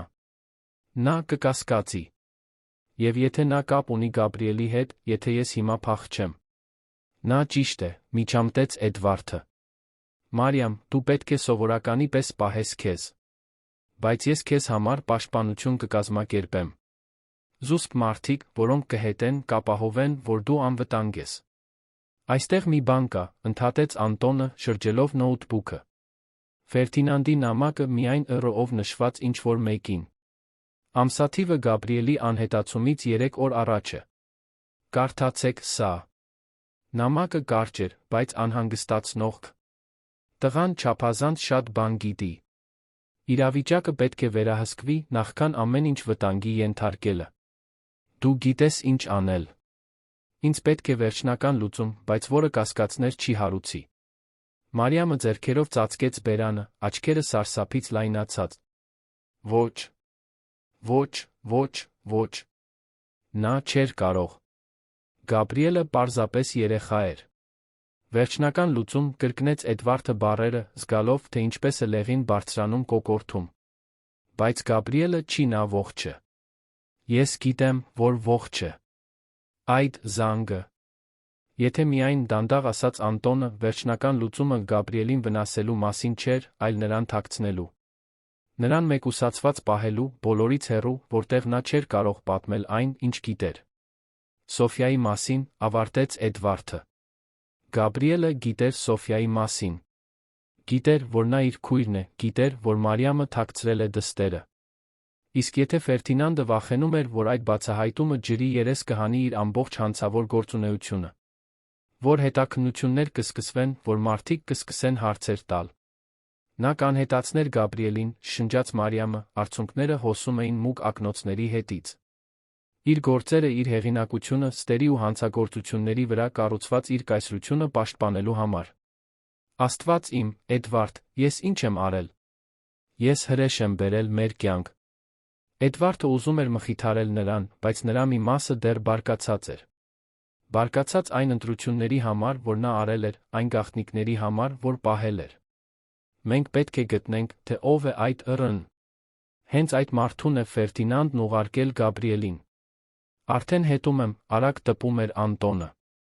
Նամակն ուղարկվել է կոդավորված սերվերից, բայց ամեն սերվեր հետքեր է թողնում։ Ինձ պարզապես ժամանակ է պետք։ Ժամանակն այն է, ինչ մենք չունենք, Էդվարդը հիասթափությունից խփեց սեղանին։ Այդ տունը Լորու մարզում։ Գնում ենք այնտեղ։ Հիմա։ Բայց նախքան սրճարանից դուրս գալը, Մարիամի հեռախոսը զանգեց։ Ֆերդինանդն էր։ Նա խուճապահար աչքերով նայեց Էդվարդին։ Պատասխանիր, հրահանգեց նա։ Սովորականի պես պահիր քեզ։ Դողացող ձեռքերով Մարիամը պատասխանեց։ Բար, սիրելիս։ Ամեն ինչ լավ է։ Ֆերդինանդի ձայնը մյուս կողմում լարված էր։ Էդվարդը կարող էր հստակ լսել այն։ Որտե՞ղ ես։ Դուրս էի եկել գնումների։ Ինչո՞վ։ Վերադարձիր տուն։ Հիմա։ Պետք է խոսենք։ Ամեն ինչ լավ է։ Նյարդային ես թվում։ Ուղղակի վերադարձիր, Մարիամ։ Շտապ է։ Նա կտրուկ անջատեց։ Մարիամը գունատվեց։ Նա գիտի։ Ինչ-որ կերպ նա իմացել է։ Էդվարդն արագ որոշում կայացրեց։ Անտոն, տար Մարիամին անվտանգ տեղ։ Մի հյուրանոց, կեղծ անուն օգտագործիր։ Ես կգնամ տուն, կդիմակայեմ Ֆերդինանդին։ Դա խելագարություն է, բողոքեց Անտոնը։ Եթե նա ունակ է երեխայի անհետացնել, չգիտենք թե էլ ինչի է ունակ։ Ճիշտ այդ պատճառով էլ պետք է գնամ։ Ես կօգտագործեմ միակ ուժը, որ ունեմ, իմ դիրքը, իմ փողը, իմ կապերը։ Ես կսպառնամ նրան լիակատար բացահայտումով, եթե նա ինձ չասի, թե որտեղ է Գաբրիելը։ Ֆերդինանդի նման մարդիկ հասկանում են միայն մեկ լեզու՝ հետանքների։ Մարիամը բռնեց Էդվարդի թը։ Զգույշ եղիր։ Խնդրում եմ։ Ես արդեն կորցրել եմ Գաբրիելին։ Չեմ կարող քեզ էլ կորցնել։ Մեկ ժամ անց Էդվարդը վերադարձել էր այն համալիր, որտեղ ապրում էին Մարիամն ու Ֆերդինանդը։ Բայց այս անգամ նա զանգը չտվեց։ Օգտագործեց այն կոդը, որը Մարիամը տվել էր նրան ծառայողական դարպասը բացելու համար։ Լուր մտավ հետի դռնով։ Տունը չափազանց լուռ էր։ Էդվարդը զգուշորեն քայլեց խոհանոցով, հյուրասենյակով։ Ձայներ էին գալիս երկրորդ հարկի աշխատասենյակից։ Նա դանդաղ բարձրացավ, յուրաքանչյուր աստիճանը կարծես որոտ լիներ նրա նյարդային ականջներում։ Աշխատասենյակի դուռը կիսաբաց էր։ Էդվարդը կարող էր տեսնել Ֆերդինանդին հեռախոսով, նյարդային ժեստեր անելով։ Ինչ չեն հետաքրքրում դժվարությունները, կտրուկ ասում էր Ֆերդինանդը։ Իրավիճակը փոխվել է։ Հայրը հետաքննում է։ Մայրը տարօրինակ է պահում իրեն։ Պետք է արագացնենք պլանը։ Այո, դա նշանակում է տղային տեղափոխել ավելի շուտ, քան սպասում էինք։ Էդվարդը զգաց, որ արյունը եռում է։ Չկարողացավ իրեն զսպել։ Կտրուկ բացեց դուռը, աշխատասենյակ մտնելով փոթորկի պես։ Որտեղ է իմ որդին։ Ֆերդինանդն արագ շրջվեց, դեմքը գունատվելով։ Նա գցեց հեռախոսը, որը շխկոցով ընկավ գետնին։ Մի պահ երկու տղամարդիկ լուռ նայում էին միմյանց։ Էդվարդ, վերջապես ասաց Ֆերդինանդը, փորձելով վերականգնել։ Հանգստությունը։ Սա սեփականության ներխուժում է։ Ինձ չի հետաքրքրում։ Ես լսեցի քո խոսակցությունը։ Դու գիտես, թե որտեղ է Գաբրիելը։ Ասա ինձ հիմա, կամ երդվում եմ, որ կոչնչացնեմ այն ամենը, ինչ դու կառուցել ես։ Յուրաքանչյուր գործ, յուրաքանչյուր բանկային հաշիվ, յուրաքանչյուր կապ, որ ունես։ Ես ամեն ինչ կբացահայտեմ հանրությանը, ոստիկանությանը, մամուլին։ Ֆերդինանդը սառը, հաշվարկված ժպտաց։ Դու ոչ մի ապացույց չունես։ Եվ նույնիսկ եթե ունենայիր, կարծում ես ինձ հետաքրքրում են դատարկ սպառնալիքները։ Դրանք դատարկ չեն, Էդվարդը հանեց հեռախոսը գրպանից։ Այստեղ ունեմ քո բոլոր նամակների, խարդախ պայմանագրերի, փողերի լվացման գրանցումների պատճենները։ Մեկ սեղմումով ամեն ինչ ուղարկում եմ իրավասու մարմիններին։ Դու հաջորդ 20 տարին կանցկացնես բանտում։ Ֆերդինանդի ժպիտը տատանվեց։ Մարիամը։ Այդ սրիկան ինձ դավաճանեց։ Նրա մասին այդպես մի խոսիր, Էդվարդն առաջ գնաց մի քայլ, բռունցքները սեղմած։ Դու նրան օգտագործեցիր, մանիպուլյացիայի ենթարկեցիր, դարձրեցիր քո հանցագործությունների հանցակից։ Եվ ամենավատը, դու իմ որդուն անհետացրեցիր, քո կեղտոտ գաղտնիքները պաշտպանելու համար։ Գաբրիելը խնդիր էր դառնում, ասաց Ֆերդինանդն անհանգստացնող սառնությամբ, կարծես սովորական գործարք քննարկեր։ Նա իմացավ բաստարտի, Մարիամի գաղտնիքների մասին։ Պարզապես ժամանակի հարց էր, մինչ նա քեզ պատմեր, դու սկսեիր հետաքննել։ Եվ երբ մի բան ես հետաքննում, մյուսներն էլ են հայտնվում։ Ուրեմն դու որոշեցիր ազատվել 5 տարեկան երեխայից։ Անմեղ տղայից։ Ես նրանից չեմ ազատվել։ Գրեթե գոռաց Ֆերդինանդը, կորցնելով հանգստությունը։ Ես պարզապես նրան դրել եմ անվտանգ տեղ։ Բարդություններից հեռու։ Նրան լավ են խնամում, կերակրում, նույնիսկ կրթում։ Ի վերջո, երբ այս ամենն անցնի, երբ այլս բացահայտման վտանգ չլինի։ Դու խելագարվել ես, ընդհատեց Էդվարդը, հազիվ հավատալով լսածին։ Դու առանգել ես իմ որդուն, նրան գերի ես պահում ինչ-որ տեղ, կարծում ես, որ դա ընդունելի է։ Դա միակ լուծումն էր։ Պաշտպանվեց Ֆերդինանդը։ Դու չես հասկանում, թե ինչ մեծության բան է խաղասեղանին։ Դա միայն փողը չէ։ Հզոր մարդիկ են, Էդվարդ։ Քաղաքական գործիչներ, գործարարներ, մարդիկ, որոնք ձախողումներ չեն ընդունում։ Եթե իմ գործունեությունը բացահայտվեր մի շատախոս տղայի պատճառով։ Որտեղ է նա։ Էդվարդն արտասանեց յուրաքանչյուր բառն առանձին, նրա ձայնը ցածր ու վտանգավոր։ Ֆերդինանդը վարանեց, գնահատելով իր տարբերակները։ Վերջապես, կարծես որոշում կայացրեց։ Նույնիսկ եթե ես քեզ ասեի, դու ժամանակին չէիր հասնի։ Հենց այստեղից դուրս գամ, մի զանգ եմ անելու։ Գաբրիելին կտեղափոխեն մեկ այլ տեղ, այս անգամ վերջնականապես։ Մի տեղ, որտեղից դու երբեք նրան չես գտնի։ Էդվարդը զգաց, որ հուսահատությունը սպառնում է կլանել իրեն, բայց ստիպեց իրեն հանգստություն պահպանել։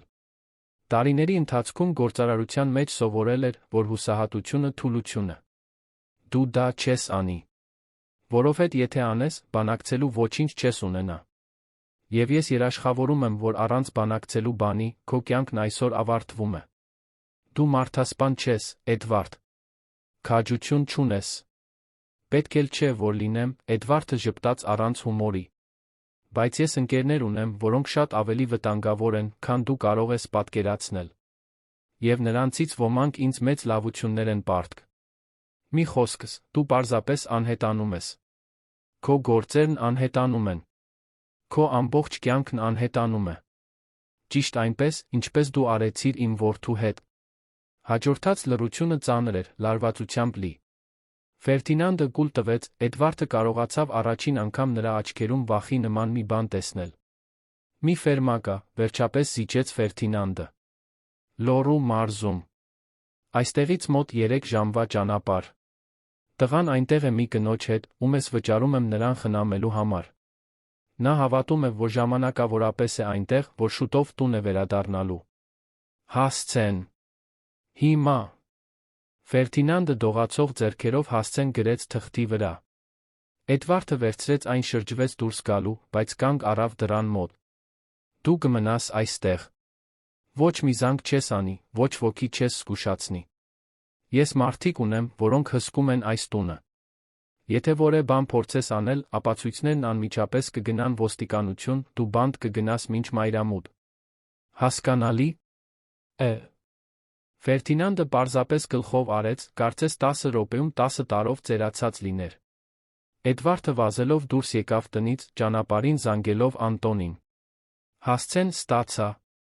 Վերցրու Մարիամին, հանդիպիր ինձ ճանապարհին։ Գնում ենք Գաբրիելին բերելու։ Ճանապարհորդությունը դեպի Լոռու մարզի ֆերմա Էդվարդի կյանքի ամենաերկարն էր, նույնիսկ արագության սահմանաչափը գերազանցելով։ Անտոնը հետում էր նրան մեկ այլ մեքենայով, Մարիամի հետ։ Ары բարձր էր երկնքում, երբ նրանք վերջապես հասան գյուղ։ Դա մեկուսացված վայր էր, մի պարզ տուն, շրջապատված արոտավայրով մի քանի ծառերով։ Չափազանց խաղաղ էր թվում այդքան տառապանքի տեսարան լինելու համար։ Էդվարդը կայանից դուրս եկավ մեքենայից, սիրտը այնքան ուժեղ էր բաբախում, որ կարծես պայթելու էր։ Քայլեց դեպի մուտքի դուռը թակեց։ Միջին տարիքի մի կին բացեց, նրա դեմքը ցույց էր տալիս զարմանք, իսկ հետո վախ։ Ո՞վ եք դուք։ Ես Էդվարդ Ալեքսանյանն եմ։ Գաբրիելի հայրը։ Եկել եմ նրան տանելու։ Կինը գունատվեց։ Ես չգիտեմ, թե ինչի մասին եք խոսում։ Ինձ մի ստեք, ասաց Էդվարդը վճռական, բայց առանց ագրեսիայի։ Ես գիտեմ, որ որդիս այստեղ է։ Ես գիտեմ, որ ձեզ վճարում են նրան թաքցնելու համար։ Բայց դա հիմա ավարտվում է։ Թույլ տվեք տեսնել իմ որդուն։ Կինը նայեց ուսի վրայով, անվճռական։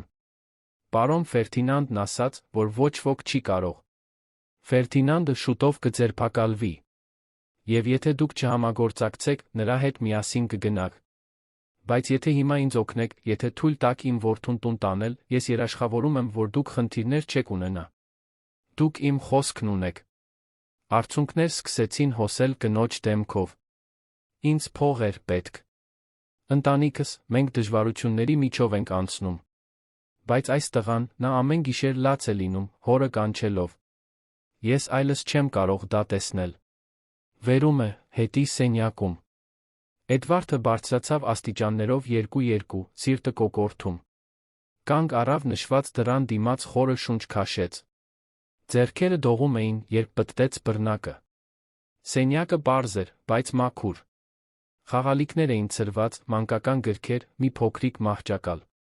Եվ այնտեղ կանգնած պատուհանի մոտ, դուրս նայելով մի տխրությամբ, որը ոչ մի երեխա չպետք է ճանաչի, կանգնած էր Գաբրիելը։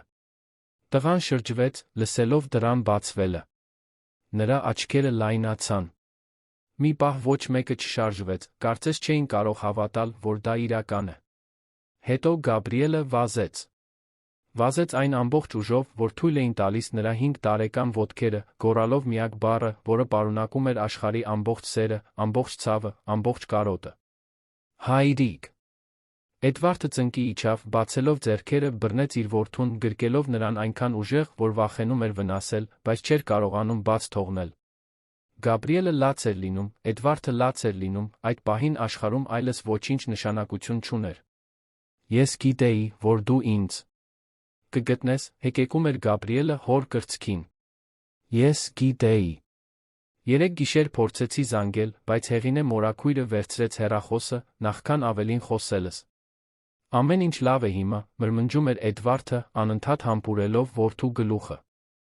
Ամեն ինչ լավ է։ Դու անվտանգ ես։ Ես քեզ գտա։ Հայրիկը քեզ գտավ։ Մարիամը հայտնվեց դռան մոտ, ձեռքերը ծածկելով բերանը։ Երբ Գաբրիելը տեսավ նրան, նրա դեմքը ցույց տվեց շփոթություն, վիրավորանք, բայց նա հույս։ Մայրիկ։ Մարիամը նույնպես ծնկի իջավ, Գաբրիելը վարանեց ընդամենը մի պահ, նախքան նրան էլ ձեռք մեկնելը, նրան էլ ընդգրկելով գրկախառնության մեջ։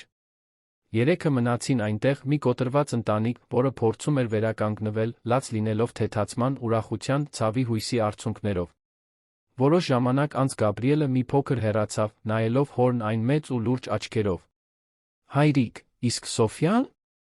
Իմ քույրիկը։ Դու գտար նրան։ Դու գիտես, որ նա իմ իսկական քույրիկն է։ Էդվարդը ժպտաց արցունքների միջով։ Այո, որդիս։ Ես գիտեմ։ Եվ այո, ես նրան էլ կխնամեմ։ Մենք ընտանիք կլինենք, ճիշտ այնպես, ինչպես դու էիր ուզում։ Այն ժպիտը, որը լուսավորեց Գաբրիելի դեմքը, ամենագեղեցիկ բանն էր, որ Էդվարդը երբեք տեսել էր իր ամբողջ կյանքում։ Վերադարձի ճանապարհը դեպի Երան լիովին տարբերվում էր դեպի Գյումրի այն հուսահատ թռիչքից։ Էդվարդի անձնական ինքնաթիռն այժմ տանում էր ոչ միայն թեթացած հորը, այլ վերականգնվող ընտանիք։ Գաբրիելը քնած էր, գլուխը հոր ուսին, հուզականորեն հյուծված ամիսների բաժանումից հետո։ Մարիամը նստած էր միջանցքի մյուս կողմում, նրա աչքերը երբեք մի քանի վայրկյանից ավելի չէին հեռանում որդուց, կարծես վախենում էր, որ նա կարող է նորից անհետանալ, եթե թարթի։ Անտոնը մնացել էր Լոռու մարզում, տեղական իշխանությունների հետ գործ ունենալու ապահովելու, որ Գաբրիելին պահող կինը, տիկին Հեղինեն, ստանա խոստացված ներողամտությունը։ Նա լիովին համագործակցել էր, տրամադրելով փաստաթղթեր, ձայնագրություններ Ֆերդինանդի հետ ողջ նամակագրությունը։ Նրա մեղքն ակնհայտ էր, բայց նրա հուսահատ հանգամանքները նույնպես։ Էդվարդը կատարեց իր խոստումը։ Նրան չեն դատապարտի, բայց նրա ընտանիքին օգնություն կցուցաբերվի իր պահպանած հիմնադրամի միջոցով։ Թռիչքի ընթացքում Գաբրիելը մի քանի անգամ արթնացավ, միշտ աչքերով փնտրելով հորը, կարիք ունենալով համոզվելու, որ դա երազ չէ։ Այդ պահերից մեկում նա տվեց այն հարցը, որը պտտվում էր նրա մտքում այն պահից, երբ հասել էր այդ ֆերմա։ Հայրիկ, ինչու մայրիկը թույլ տվեց, որ այն մարդն ինձ տանի։ Էդվարդը նշանակալից հայացքով փոխանակվեց Մարիամի հետ։ Նրանք խոսել էին այդ մասին, մինչ Գաբրիելը քնած էր, թե ճշմարտության որքան մասը կարող է պետք է իմանա 5 տարեկան երեխան։ Որոշել էին, որ Գաբրիելն արժանի է ազնվության, բայց այնպիսի ձով, որ նա կարողանա ընկալել։ Քո խորթ հայրը, զգուշորեն սկսեց Էդվարդը, շատ սխալ բաներ է արել։ Նա վախենում էր, որ մարդիկ կբացահայտեն այդ վատ բաները։ Եվ նա մտածեց, որ եթե դու մի որոշ ժամանակ հեռու լինես, իր համար ավելի անվտանգ կլինի։ Բայց այն, ինչ նա արեց, սխալ էր։ Շատ սխալ։ Եվ նա պետք է դրա համար պատասխան տա։ Նրան կբանտարկե՞լ, հարցրեց Գաբրիելը, նրա ձայնում չարություն չկար, միայն մանկական հետաքրքրասիրություն։ Հավանաբար, այո։ Վատ բաներ անող մարդիկ պետք է սովորեն, որ հետանքներ կան։ Իսկ Սոֆյան։ Երբ եմ տեսնելու իմ քրոջը։ Մարիամը, որը մինչ այդ լուռ էր, վերջապես խոսեց։ Նրա ձայնը խեղդված էր, բայց ամուր։ Շուտով, սիրելիս։ Հայրիկդ արդեն ամեն ինչ կազմակերպել է։ Սոֆյան կապրի ձեզ հետ։ Նա կլինի մեր ընտանիքի մի մասը, ինչպես դու միշտ ուզել ես։ Գաբրիելը ժպտաց, այն մաքուր ժպիտով, որը լուսավորում է ծնողների աշխարհը։ Ես գիտեի, որ դու կհասկանաս, հայրիկ։ Ես միշտ գիտեի։ Երբ նրանք վայրեջք կատարեցին Երանում, Էդվարդը դժվարին որոշում ուներ կայացնելու։ Զանգահարեց Ռուբենին, իր փաստաբանին, որն արդեն պատրաստում էր բոլոր անհրաժեշտ փաստաթղթերը ոչ միայն Ֆերդինանդին քրեական պատասխանատվության ենթարկելու, այլ Սոֆիայի խնամակալության գործընթացը սկսելու համար։ Այն ապացույցները, որոնք Անտոնը հավաքել է, ամուր են, բացատրեց Ռուբենը հեռախոսով։ Ֆերդինանդ Ռոստոմյանը պատասխան կտա առանգման, ապօրինի ազատազրկման, փողերի լվացման, խարդախության մի շարք այլ հանցագործությունների համար։ Նա չի կարողանա դրանից խուսափել։ Ինչ վերաբերում է Սոֆիային, քանի որ Մարիամը կենսաբանական մայրն է, դուք ամուսնացած եք նրա հետ։ Մենք այլս ամուսնացած չենք, ուղղեց նրան Էդվարդը։ Այո, բայց դուք կարող եք խնամակալություն պահանջել որպես օրինական խնամակալ, հատկապես հաշվի առնելով Գաբրիելի հստակ խնդրանքը այն լքվածությունը, որին ենթարկվել է Սոֆյան։ Դատավորը կնայի երեխայի լավագույն շահերին։ Եվ հաշվի առնելով ձեր ֆինանսական կայունությունը, հեղինակությունը, այն փաստը, որ դուք Գաբրիելը հստակորեն ուզում եք Սոֆիային ընտանիքում, ես խնդիրներ չեմ տեսնում։ Բայց Էդվարդը ուզում էր ավելին անել, քան պարզապես օրինականորեն խնամակալություն ստանալ։ Ուզում էր դա անել ճիշտ ձով։ Ուզում էր, որ Սոֆյան ընտրեր։ Երկու օր անց, երբ Գաբրիելն արդեն վերահարմարվում էր տան առօրյային, Էդվարդը գնաց Սոֆիայի հետից Մարինեի տուն, այն տիկնոջ, որը ժամանակավորապես խնամում էր նրան։ Աղջիկը փոքրիկ բակում էր, կավիճով գետնին նկարում էր։ Երբ տեսավ Էդվարդին, նա թողեց կավիճը, վազեց դեպի նա։ Դուք վերադարձաք։ Դուք ասացիք, որ կվերադառնաք, վերադարձաք։ Էդվարդն իջավ, հասնելով նրա հասակին։ Եվ ես բերել եմ մեկին, ով շատ է կարոտել քեզ։ Գաբրիելը հայտնվեց մեքենայի հետից, որտեղ դիտավորյալ թաքնվել էր, Սոֆիայի ուրախության ճիչը արձագանքեց ամբողջ փողոցով։ Երկու երեխաները վազեցին իրար ընդառաջ, գրկախառնվելով ինչպես հին ընկերներ, որոնք երկար ժամանակ բաժանված էին եղել։ Եվ ինչ-որ առումով, դա հենց այդպես էր։ Ես կարծում էի, որ այլս երբեք քեզ չեմ տեսնի, ասաց Սոֆյան, արցունքներն ազատ հոսելով։ Ես կարծում էի, որ դու ընդմիշտ գնացել ես։ Ես երբեք քեզ չէի թողնի, պատասխանեց Գաբրիելը սուրբ խոստում տվողի լրջությամբ։ Դու իմ քույրն ես։ Եղբայրներն ու քույրերը միասին են մնում։ Էդվարդը դիտում էր տեսարանը սիրտը սեղմված։ Այդ երկու երեխաները, որոնց կյանքը փորձել էր բաժանել բոլոր հնարավոր ձերով, իրար մեջ գտել էին մի բան, որը շրջապատող մեծահասակները վաղուց կորցրել էին՝ իսկական կապի պարզությունը։ Ավելի ուշ, նստած Էդվարդի առանձնատան հյուրասենյակում, երբ Գաբրիելը ոգորությամբ ցույց էր տալիս իր խաղալիքները Սոֆիային, Էդվարդն ունեցավ այն խոսակցությունը, որը գիտեր, որ անհրաժեշտ է։ Սոֆիա, պետք է քեզ մի կարևոր բան պատմեմ։ Հիշում ես քո մայրիկին։ Աղջիկը դադարեց խաղալ, նրա դեմքը ցույց տվեց այն տխրությունը, որը կրում են այնքան փոքր մարդու համար չափազանց մեծ կորուստներ ունեցողները։ Մի քիչ։ Նա գեղեցիկ էր։ Եվ նա ինձ շատ էր սիրում։ Այո, սիրում էր։ Եվ նա միշտ լավագույնն էր ուզում քեզ համար։ Բայց մի բան կա, որ դու չգիտես։ Այն կինը, որը քեզ խնամել է, Ջուլիան, նա քո արյունակից մայրը չէր։ Քեզ որդեգրել են, երբ դու նորածին էիր։ Սոֆյան մի պահ մարսեց դա։ Բայց նա իմ սրտի մայրն էր։ Այո, միշտ կլինի։ Բայց քո արյունակից մայրը, նա դեռ ողջ է։ Սոֆիայի աչքերը լայնացան։ Այո։ Էդվարդը ժեստ արեց Մարիամին, որը նյարդայնացած սպասում էր դռան մոտ։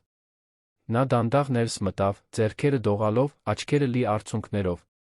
Սոֆյան նայեց նրան, հետո Էդվարդին, հետո Գաբրիելին, փորձելով հասկանալ։ Նա Նա իմ մայրիկն է, բացատրեց Գաբրիելը, բռնելով Սոֆիայի ձեռքը։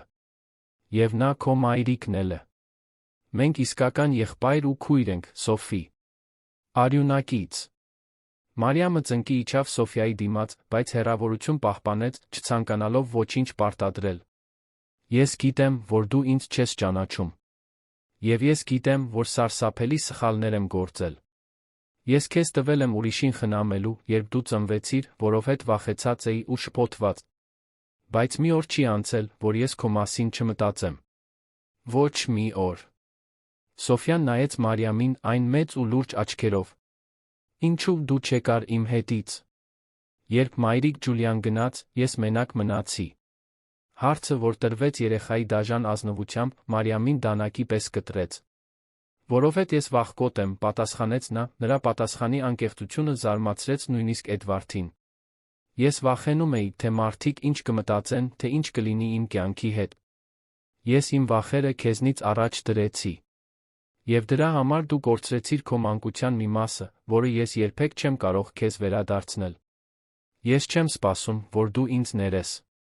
Բայց հուսով եմ, մի օր կկարողանամ քեզ ցույց տալ, որ ես փոխվել եմ։ Որ ես ուզում եմ քո կյանքի մի մասը լինել, եթե դու ինձ թույլ տաս։ Սոֆյան երկար պահ լուռ մնաց։ Հետո նայեց Գաբրիելին, որը քաջալերով ժպտաց նրան, հետո Էդվարդին, որը մեղմորեն գլխով արեց։ Գաբրիելն ասաց, որ դուք ինձ կօգնեք, վերջապես ասաց Սոֆյան Էդվարդին։ Նա ասաց, որ դուք աշխարհի լավագույն հայրն եք, մեզ միասին կպահեք։ Դա ճիշտ էր։ Էդվարդը զգաց, որ աչքերը այրվում են։ Ես շատ եմ ուզում, որ դու այստեղ մնաս մեզ հետ, Սոֆիա։ Ուզում եմ, որ դու Գաբրիելը միասին մեծանաք, որպես եղբայր ու քույր, որպես ընտանիք։ Բայց միայն եթե դու ես ուզում։ Ընտրությունը քոնն է։ Ես կարող եմ իմ սեփական սենյակն ունենալ։ Այդքան պարզ, այդքան մանկական, այդքան հույսով լի հարցը ստիպեց սենյակի բոլոր մեծահասակներին ժպտալ արցունքների միջով։ Դու կարող ես ունենալ այն սենյակը, որը կցանկանաս, խոստացավ Էդվարդը։ Կարող ես զարդարել այնպես, ինչպես քեզ դուր է գալիս։ Կարող ես ունենալ բոլոր խաղալիքները, որոնք կցանկանաս։ Եվ ամենակարևորը, կունենաս եղբայր, որը քեզ սիրում է, հայր, որն ամեն ինչ կանի քեզ պաշտպանելու համար։ Եվ մայր, որն իր կյանքի մնացած մասը կանցկացնի, փորձելով փոխհատուցել իր գործած սխալները, մեղմորեն ավելացրեց Մարիամը։ Սոֆյան նորից նայեց Գաբրիելին։ Մենք կարող ենք սենյակը կիսել։ Ես չեմ ուզում մենակ մնալ։ Իհարկե, ոգորված ցատկեց Գաբրիելը։ Մենք կլինենք աշխարհի լավագույն սենյակակիցները։ Եվ այսպես, այն պարզությամբ, որով միայն երեխաներն են կարողանում ընդունել նոր սկիզբները, Սոֆյան կատարեց իր ընտրությունը։ Ընտրեց ընտանիքը։ Ընտրեց մնալ։ Հաջորդ ամիսները հարմարվողականության, բացահայտումների բուժման ամիսներ էին։ Էդվարդը մանկական տրավմայի մեջ մասնագիտացած հոգեբան վարձեց, աշխատելու Գաբրիելի, Սոֆյայի հետ։ Տղան իր դժվար պահերն ուներ, մղձավանջներ, որտեղ վերապրում էր այն օրը, երբ իրեն տարել էին, բայց միշտ արթնանում էր անվտանգ իր սեփական մահճակալում, հոր հետ, որը պատրաստ էր նրան մխիթարել։ Սոֆյան, իր հերթին, ծաղկում էր։ Կյանքում առաջին անգամ նա կայունություն ուներ։ Ուներ սեփական սենյակ, որը զարդարել էր առաստաղին նկարված ամպերով։ Ուներ նոր հագուստ, խաղալիքներ, բայց ամենակարևորը ուներ մարդիկ, որոնք նրան անվերապահորեն սիրում էին։ Ինչ վերաբերում է Մարիամին, նա ապացուցեց, որ անկեղծ է իր փոփոխության խոստման մեջ։ Բաժանվեց Ֆերդինանդից, հենց որ նրա դեմ քրեական գործերը սկսվեցին։ Վերադարձավ Երան, վարձելով համեստ բնակարան Էդվարդի տան մոտ։ Սկսեց թերապիա, աշխատեց իր վրա, իր եսասիրության, իր վախերի վրա։ Եվ դանդաղ, շատ դանդաղ, սկսեց վերականգնել հարաբերությունները Սոֆյայի հետ։ Սկզբում դրանք պարզապես վերահսկվող այցելություններ էին շաբաթը մեկ անգամ։ Սոֆյան զգույշ էր, ստուգում էր սահմանները, տեսնելով, թե արդյոք Մարիամն իսկապես կմնա, թե նորից կլքի իրեն։ Բայց Մարիամը միշտ գալիս էր։ Ամեն շաբաթ, անխտիր, համբերությամբ սիրով։ Մի օր, վերամիավորումից 6 ամիս անց, Սոֆյան առաջին անգամ Մարիամին մայրիկ կանչեց։ Դա տեղի ունեցավ նույն հիշատակների այգում զբոսանքի ժամանակ, որտեղ ամեն ինչ սկսվել էր։ Մարիամը հենց այդտեղ լաց եղավ, գրկելով դստերը, որին կորցրել էր այժմ նորից գտել։ Ֆերդինանդ Ռոստոմյանը դատվեց, մեղավոր ճանաչվեց բոլոր հանցագործությունների համար։ Դատավճիռը ծանր էր, 15 տարվա ազատազրկում։ Նրա ունեցվածքը բռնագրավվեց, նրա խարդախությունների զոհերին փոխհատուցելու համար։ Նրա ստերի կայսրությունը լիովին փլուզվեց։ Էդվարդը ներկա էր դատավարությանը, բայց բավարարվածություն չզգաց Ֆերդինանդի անկումից։ Միայն թեթացում, որ այդ գլուխը վերջապես ավարտվել էր։ Ընտանեկան կյանքը նոր ռիթմ գտավ։ Կիրակի օրերին Էդվարդը երեխաներին տանում էր այգի։ Գաբրիելն ու Սոֆյան վազում էին ծառերի միջ, կերակրում բադերին, ծիծաղում այն ազատ ձով, որով միայն երեխաներն են կարողանում։ Երբեմն Մարիամը նրանց ուղեկցում էր, պահպանելով հարգալից հեռավորություն, երախտապարտ լինելով, որ կարող է այդ պահերի մի մասը լինել։ Գաբրիելի անհետացումից 1 տարի անց ընտանիքը վերադարձավ հիշատակների այգի մասնավոր արարողության համար։ Սոֆյայի 6-ամյակն էր, նա խնդրել էր նշել այնտեղ, այն վայրում, որտեղ ամեն ինչ սկսվել էր։ Նստած Գաբրիելի սիրելի նստարանին, Էդվարդը նայեց իր 2 երեխաներին։ Գաբրիելը Սոֆյային սովորեցնում էր, թե ինչպես ծաղկեպսակ պատրաստել իրենց հավաքած երիցուկներից։ Տղան, այժմ 6 տարեկան, մեծացել էր։ Դեռ կրում էր իր ապրածի հուզական սպիները, բայց ավելի ուժեղ էր, ավելի դիմացկուն։ Հայրիկ, կանչեց Գաբրիելը, ցույց տալով պատրաստի պսակը։ Կարծում ես, գեղեցիկ է ստացվել։ Կատարյալ է ստացվել, որդիս։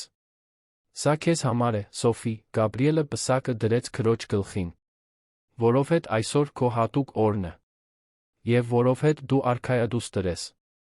Սոֆյան ծիծաղեց, այն բյուրեղյա ծիծաղով, որը Էդվարդը սովորել էր սիրել նույնքան, որքան որդունը։ Ես արքայադուստր չեմ։ Ես ռազմիկ եմ։ Կարող ես երկուսն էլ լինել, իմաստությամբ պատասխանեց Գաբրիելը։ Մայրիկն ասում է, որ ամենաուժեղ կանայք նրանք են, ովքեր գիտեն, թե ինչպես լինել նուրբ մարտունակ մի նույն ժամանակ։ Էդվարդը նայեց Մարիամին, որը մի փոքր հեռվից դիտում էր տեսարանը։ Նա այնքան էր փոխվել։ Մեղքի զգացումի բեռը դեռ այնտեղ էր, հավանաբար միշտ էլ կլիներ, բայց նա սովորել էր գրել այն, օգտագործել որպես մոտիվացիա ավելի լավը լինելու, ավելի լավն անելու համար։ Արի, կանչեց Էդվարդը, տեղ բացելով նստարանին։ Դու էլ ես այս ընտանիքի մի մասը։ Մարիամը վարանեց ընդամենը մի պահ, նախքան նրանց միանալը։ Գաբրիելն անմիջապես փարվեց նրան, իսկ Սոֆյան, մի պահ անց, նույնն արեց մյուս կողմից։ Չորսը մնացին այնտեղ հարմարավետ լռության մեջ, դիտելով լճակը, որտեղ բադերը նրբագեղ սահում էին։ Գիտեք, սկսեց Էդվարդը, ես սովորաբար այստեղ էի գալիս, երբ Գաբրիելն անհետացել էր, ինձ լիովին կորած էի զգում։ Ես կարծում էի, որ այլս երբեք իսկապես չեմ ժպտա, որ այլս երբեք հույս չեմ զգա։ Բայց նայեք մեզ հիմա։ Մենք իսկական ընտանիք ենք, պարզապես ասաց Սոֆյան, այդ բառերի մեջ աշխարհի ամբողջ ճշմարտությունն էր։ Այո, այդպես է, համաձայնեց Էդվարդը, համբուրելով նրա գլուխը։ Մի ընտանիք, որն անցել է փոթորիկների միջով, բայց սովորել է ապրել անձրի տակ։ Հայրիկ, դա նույնիսկ իմաստ չունի, ծիծաղեց Գաբրիելը։ Ունի, պաշտպանեց Մարիամը, ժպտալով։ Նշանակում է, որ նույնիսկ երբ ամեն ինչ դժվարանում է, մենք պատճառներ ենք գտնում շարունակելու։ Երջանիկ լինելու, երախտապարտ լինելու։ Այդ գիշեր, վերադառնալով առանձնատուն, Էդվարդը երեխաներին քնեցրեց։ Նրանք պնդեցին միասին քնել, ինչպես միշտ էին անում։ Գաբրիելը հորինած պատմություններ էր պատմում Սոֆյային, նա ձացնում էր, թե հավատում է յուրաքանչյուր անհեթեթ բառին։ Նրանց քնելուց հետո Էդվարդը մնաց սենյակի դռան մոտ, դիտելով։ Գաբրիելը պաշտպանող ձեռքը դրել էր քրոջ վրա, նույնիսկ քնած։ Սոֆյան բռնել էր մի փափուկ արջուկ, որը Գաբրիելը տվել էր նրան, ասելով, որ դա կախարդական արջուկ է, որը վանում է բոլոր մղձավանջները։ Ռուբենը, փաստաբանը, ավելի վաղ զանգել էր վերջին նորություններով։ Սոֆյայի որդեգրումն ավարտված է։ Պաշտոնապես, նա այժմ ձեր դուստրն է։ Եվ Էդվարդ, մենք լավ աշխատանք ենք կատարել։ Այդ երեխաները փայլուն ապագա ունեն առջում։ Ապագա։ Մի բան, որն այնքան անորոշ էր թվում ընդամենը 1 տարի առաջ, այժմ լի էր անսահման հնարավորություններով։ Էդվարդը մտածեց այն ամենի մասին, ինչի միջով անցել էին։ Գաբրիելի անհետացման ցավը։ Սոֆյայի մասին բացահայտումը։ Մարիամի գաղտնիքները։ Ֆերդինանդի դավաճանությունը։ Հուսահատ որոնումները։ Հուզիչ վերամիավորումը։ Եվ վերջապես, խաղաղության այս պահը։ Կյանքը նրանց բոլորին փորձության էր ենթարկել աներակայելի ձերով։ Կոտրել էր, ջախջախել, մարտահրավեր նետել այն ամենին, ինչին հավատում էին։ Բայց ինչ-որ կերպ, ցավի ու քաոսի միջով, նրանք գտել էին մի թանկ բան, երկրորդ հնարավորություն։ Իսկական ընտանիք լինելու հնարավորություն։ Անվերապահ սիրելու։ Անկատարներին ներելու։ Ինչ-որ նոր բան կառուցելու ավերվածի փլատակների վրա։ Մարիամը հայտնվեց նրա կողքին սենյակի դռան մոտ։ Նա այժմ շաբաթը մի քանի անգամ գալիս էր նրանց հետ ընթրելու, վստահության վերականգնման գործընթացի մի մաս։ Նրանք այնքան անմեղ են, շշնջաց նա։ Այնքան մաքուր։ Այն ամենից հետո, ինչի միջով անցել են, դեռ կարողանում են այդպես ժպտալ։ Երեխաները բուժվելու անհավանական ունակություն ունեն, պատասխանեց Էդվարդը։ Նրանք մեզ շատ բան են սովորեցնում դիմացկունության մասին։ Էդվարդ, Մարիամը նրան նայեց լուրջ աչքերով։ Ես գիտեմ, որ երբեք չեմ կարողանա լիովին փոխհատուցել այն ամենը, ինչ սխալ եմ արել։ Բայց ուզում եմ, որ իմանաս, որ ես երախտապարտ եմ։ Երախտապարտ, որ դու փրկեցիր մեր որդուն։ Երախտապարտ, որ դու ընդունեցիր Սոֆյային։ Երախտապարտ, որ դու ինձ հնարավորություն տվեցիր նորից մայր լինել, նույնիսկ եթե ես դրան արժանի չեմ։ Բոլորն արժանի են երկրորդ հնարավորության, մեղմորեն ասաց Էդվարդը։ Եթե երեխաները կարող են ներել, ով ենք մենք, որ վրեժ պահենք։ Ամիսները վերածվեցին տարիների։ Գաբրիելն ու Սոֆյան միասին մեծացան, անբաժան, ինչպես միայն իսկական եղբայր ու քույր կարող են լինել։ Նրանք երբեմն կռվում էին, ինչպես բոլոր երեխաները, բայց նրանց միջ սերն անսասան էր։ Գաբրիելը դարձավ Սոֆյայի պաշտպանը մի ձով, որը գերազանցում էր նրա տարիքը։ Դպրոցում միշտ պաշտպանում էր նրան, երբ ինչ-որ մեկը նեղացնում էր։ Սոֆյան, իր հերթին, հիանում էր իր ավագ եղբորով լիակատար պաշտամունքով։ Էդվարդն ընդլայնեց իր հիմնադրամը՝ օգնելու Սոֆիայի նման իրավիճակներում գտնվող երեխաներին։ Համակարգում կորած, մոռացված, լքված երեխաներին։ Նա օգտագործեց իր կարողությունն ու ազդեցությունը փոփոխություն մտցնելու, ապահովելու, որ այլ երեխաներ էլ ունենան այն հնարավորությունը, որն ունեցավ Սոֆյան։ Մարիամը վերադարձավ աշխատանքի, բայց այս անգամ այլ նպատակով։ Դարձավ կամավոր փաստաբան որդեգրման գործերով, օգնելով այլ մայրերի, որոնք ինչպես ինքը սխալներ էին գործել, բայց ուզում էին հաշտվել անցյալի հետ։ Ամառային մի երեկո, Գաբրիելի անհետացումից 3 տարի անց, ընտանիքը հավաքվել էր տան այգում։ Էդվարդը մեծ ճոճանակ էր տեղադրել, որը բավականաչափ մեծ էր 2 երեխաների համար։ Նրանք միասին ճոճվում էին, ծիծաղում, մինչ արը սկսում էր մայր մտնել, երկինքը ներկելով նարնջագույն ու վարդագույն։ Հայրիկ, կանչեց Գաբրիելը, հիշո՞ւմ ես, երբ ես քեզ ասացի, որ անակնկալ ունեմ։ Նախքան ամեն ինչի տեղի ունենալը։ Էդվարդը հիշեց։ Դա եղել էր անհետացումից առաջ վերջին օրերին։ Հիշում եմ, այո։ Անակնկալը Սոֆյան էր։ Ես ուզում էի քեզ պատմել, որ գտել եմ իմ քրոջը։ Որ մենք ավելի մեծ ու երջանիկ ընտանիք ենք լինելու։ Ավելի երկար տեց, քան ես մտածում էի, բայց մենք հասանք դրան, այնպես չէ։ Էդվարդը զգաց, որ հուզմունքը սեղմում է կոկորդը։ Այո, որդիս։ Հասանք։ Եվ գիտես որն է ամենալավը, շարունակեց Գաբրիելը, նրա ձայնը լի մանկական բավարարվածությամբ։ Հիմա ես իսկական քույր ունեմ։ Եվ նա իսկական ընտանիք ունի։ Եվ ոչ ոք մենակ չէ։ Բոլորը ինչ-որ մեկին ունեն։ Սոֆյան ցատկեց ճոճանակից վազեց դեպի Էդվարդը, գրկելով նրան իր 8 տարեկանի ամբողջ ուժով։ Դուք աշխարհի լավագույն հայրն եք։ Գաբրիելը ճիշտ էր։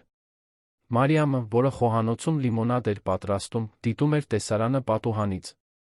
Նրա աչքերում արցունքներ կային, բայց դրանք երախտագիտության արցունքներ էին։ Նա այնքան ժամանակ էր կորցրել իր վախերի ու եսասիրության պատճառով, բայց այժմ վճռական էր վայելել իրեն տրված յուրաքանչյուր պահը։ Այդ գիշեր, երեխաների քնելուց հետո, Էդվարդը կանգնած էր իր աշխատասենյակում, պատուհանից նայելով լուսնով լուսավորված այգուն։ Մտածեց բոլոր կատարած ընտրությունների, բոլոր դժվարին որոշումների, հուսահատության բոլոր պահերի մասին։ Բայց նա մտածեց Գաբրիելի մասին, որը ծիծաղում էր ճոճանակին։ Սոֆիայի մասին, որը վազում էր այգով։ Մարիամի մասին, որը վերջապես խաղաղություն էր գտել։ Մի ընտանիքի մասին, որը կոտրվել էր, բայց այժմ, ինչ-որ հրաշքով, ավելի ուժեղ էր, քան երբը։ Կյանքը նրանց հետ բարի չէր եղել։ Փորձել էր ստուգել, գրեթե ոչնչացրել։ Բայց նրանք գոյատել էին։ Ավելին, նրանք ծաղկել էին։ Էդվարդը վերցրեց երեխաների վերջին լուսանկարը, որը դրված էր սեղանին։ Գաբրիելն ու Սոֆյան, ձեռք ձեռքի տված, ժպտում էին տեսախցիկին։ Նրանց հետում, աղոտ ֆոնին, կարելի էր տեսնել հիշատակների այգին, այն վայրը, որտեղ ամեն ինչ սկսվել էր։ Եվ Էդվարդն այդ պահին մի խորը բան հասկացավ։ Երբեմն կյանքի ամենավատ փորձառությունները մեզ տանում են ամենագեղեցիկ վայրերը։ Երբեմն պետք է կորցնել ամեն ինչ, բացահայտելու համար, թե ինչն է իսկապես կարևոր։ Եվ երբեմն ամենաուժեղ ընտանիքները նրանք են, որոնք կոտրվել են, ընտրել են միասին վերականգնվել։ Նա լուսանկարը դրեց սեղանին, քայլեց դեպի երեխաների սենյակ։ Կանգնեց դռան մոտ, ինչպես անում էր ամեն գիշեր, դիտելով Գաբրիելի Սոֆիայի քունը։ Եղբայր ու քույր։ Ընտանիք։ Սեր։ Բարի գիշեր, սիրելիներս, շշնջաց նա մութ սենյակին։ Հայրիկն այստեղ է։ Միշտ այստեղ կլինի։ Եվ մինչ Երան քաղաքը դրսում քնած էր, այդ տան ներսում մի ընտանիք կար, որը սովորել էր ամենակարևոր դասը։ Որ իսկական սերը կատարյալ չէ, բայց համառ է։ Որ դա երբեք չընկնելու մասին չէ, այլ միշտ ոտքի կանգնելու։ Որ դա ցավից խուսափելու մասին չէ, այլ միասին բուժում գտնելու։ Գաբրիելն ու Սոֆյան երկար կյանք ունեին առջում։ Դժվարություններ կլինեին, անշուշտ։ Բարդ պահեր։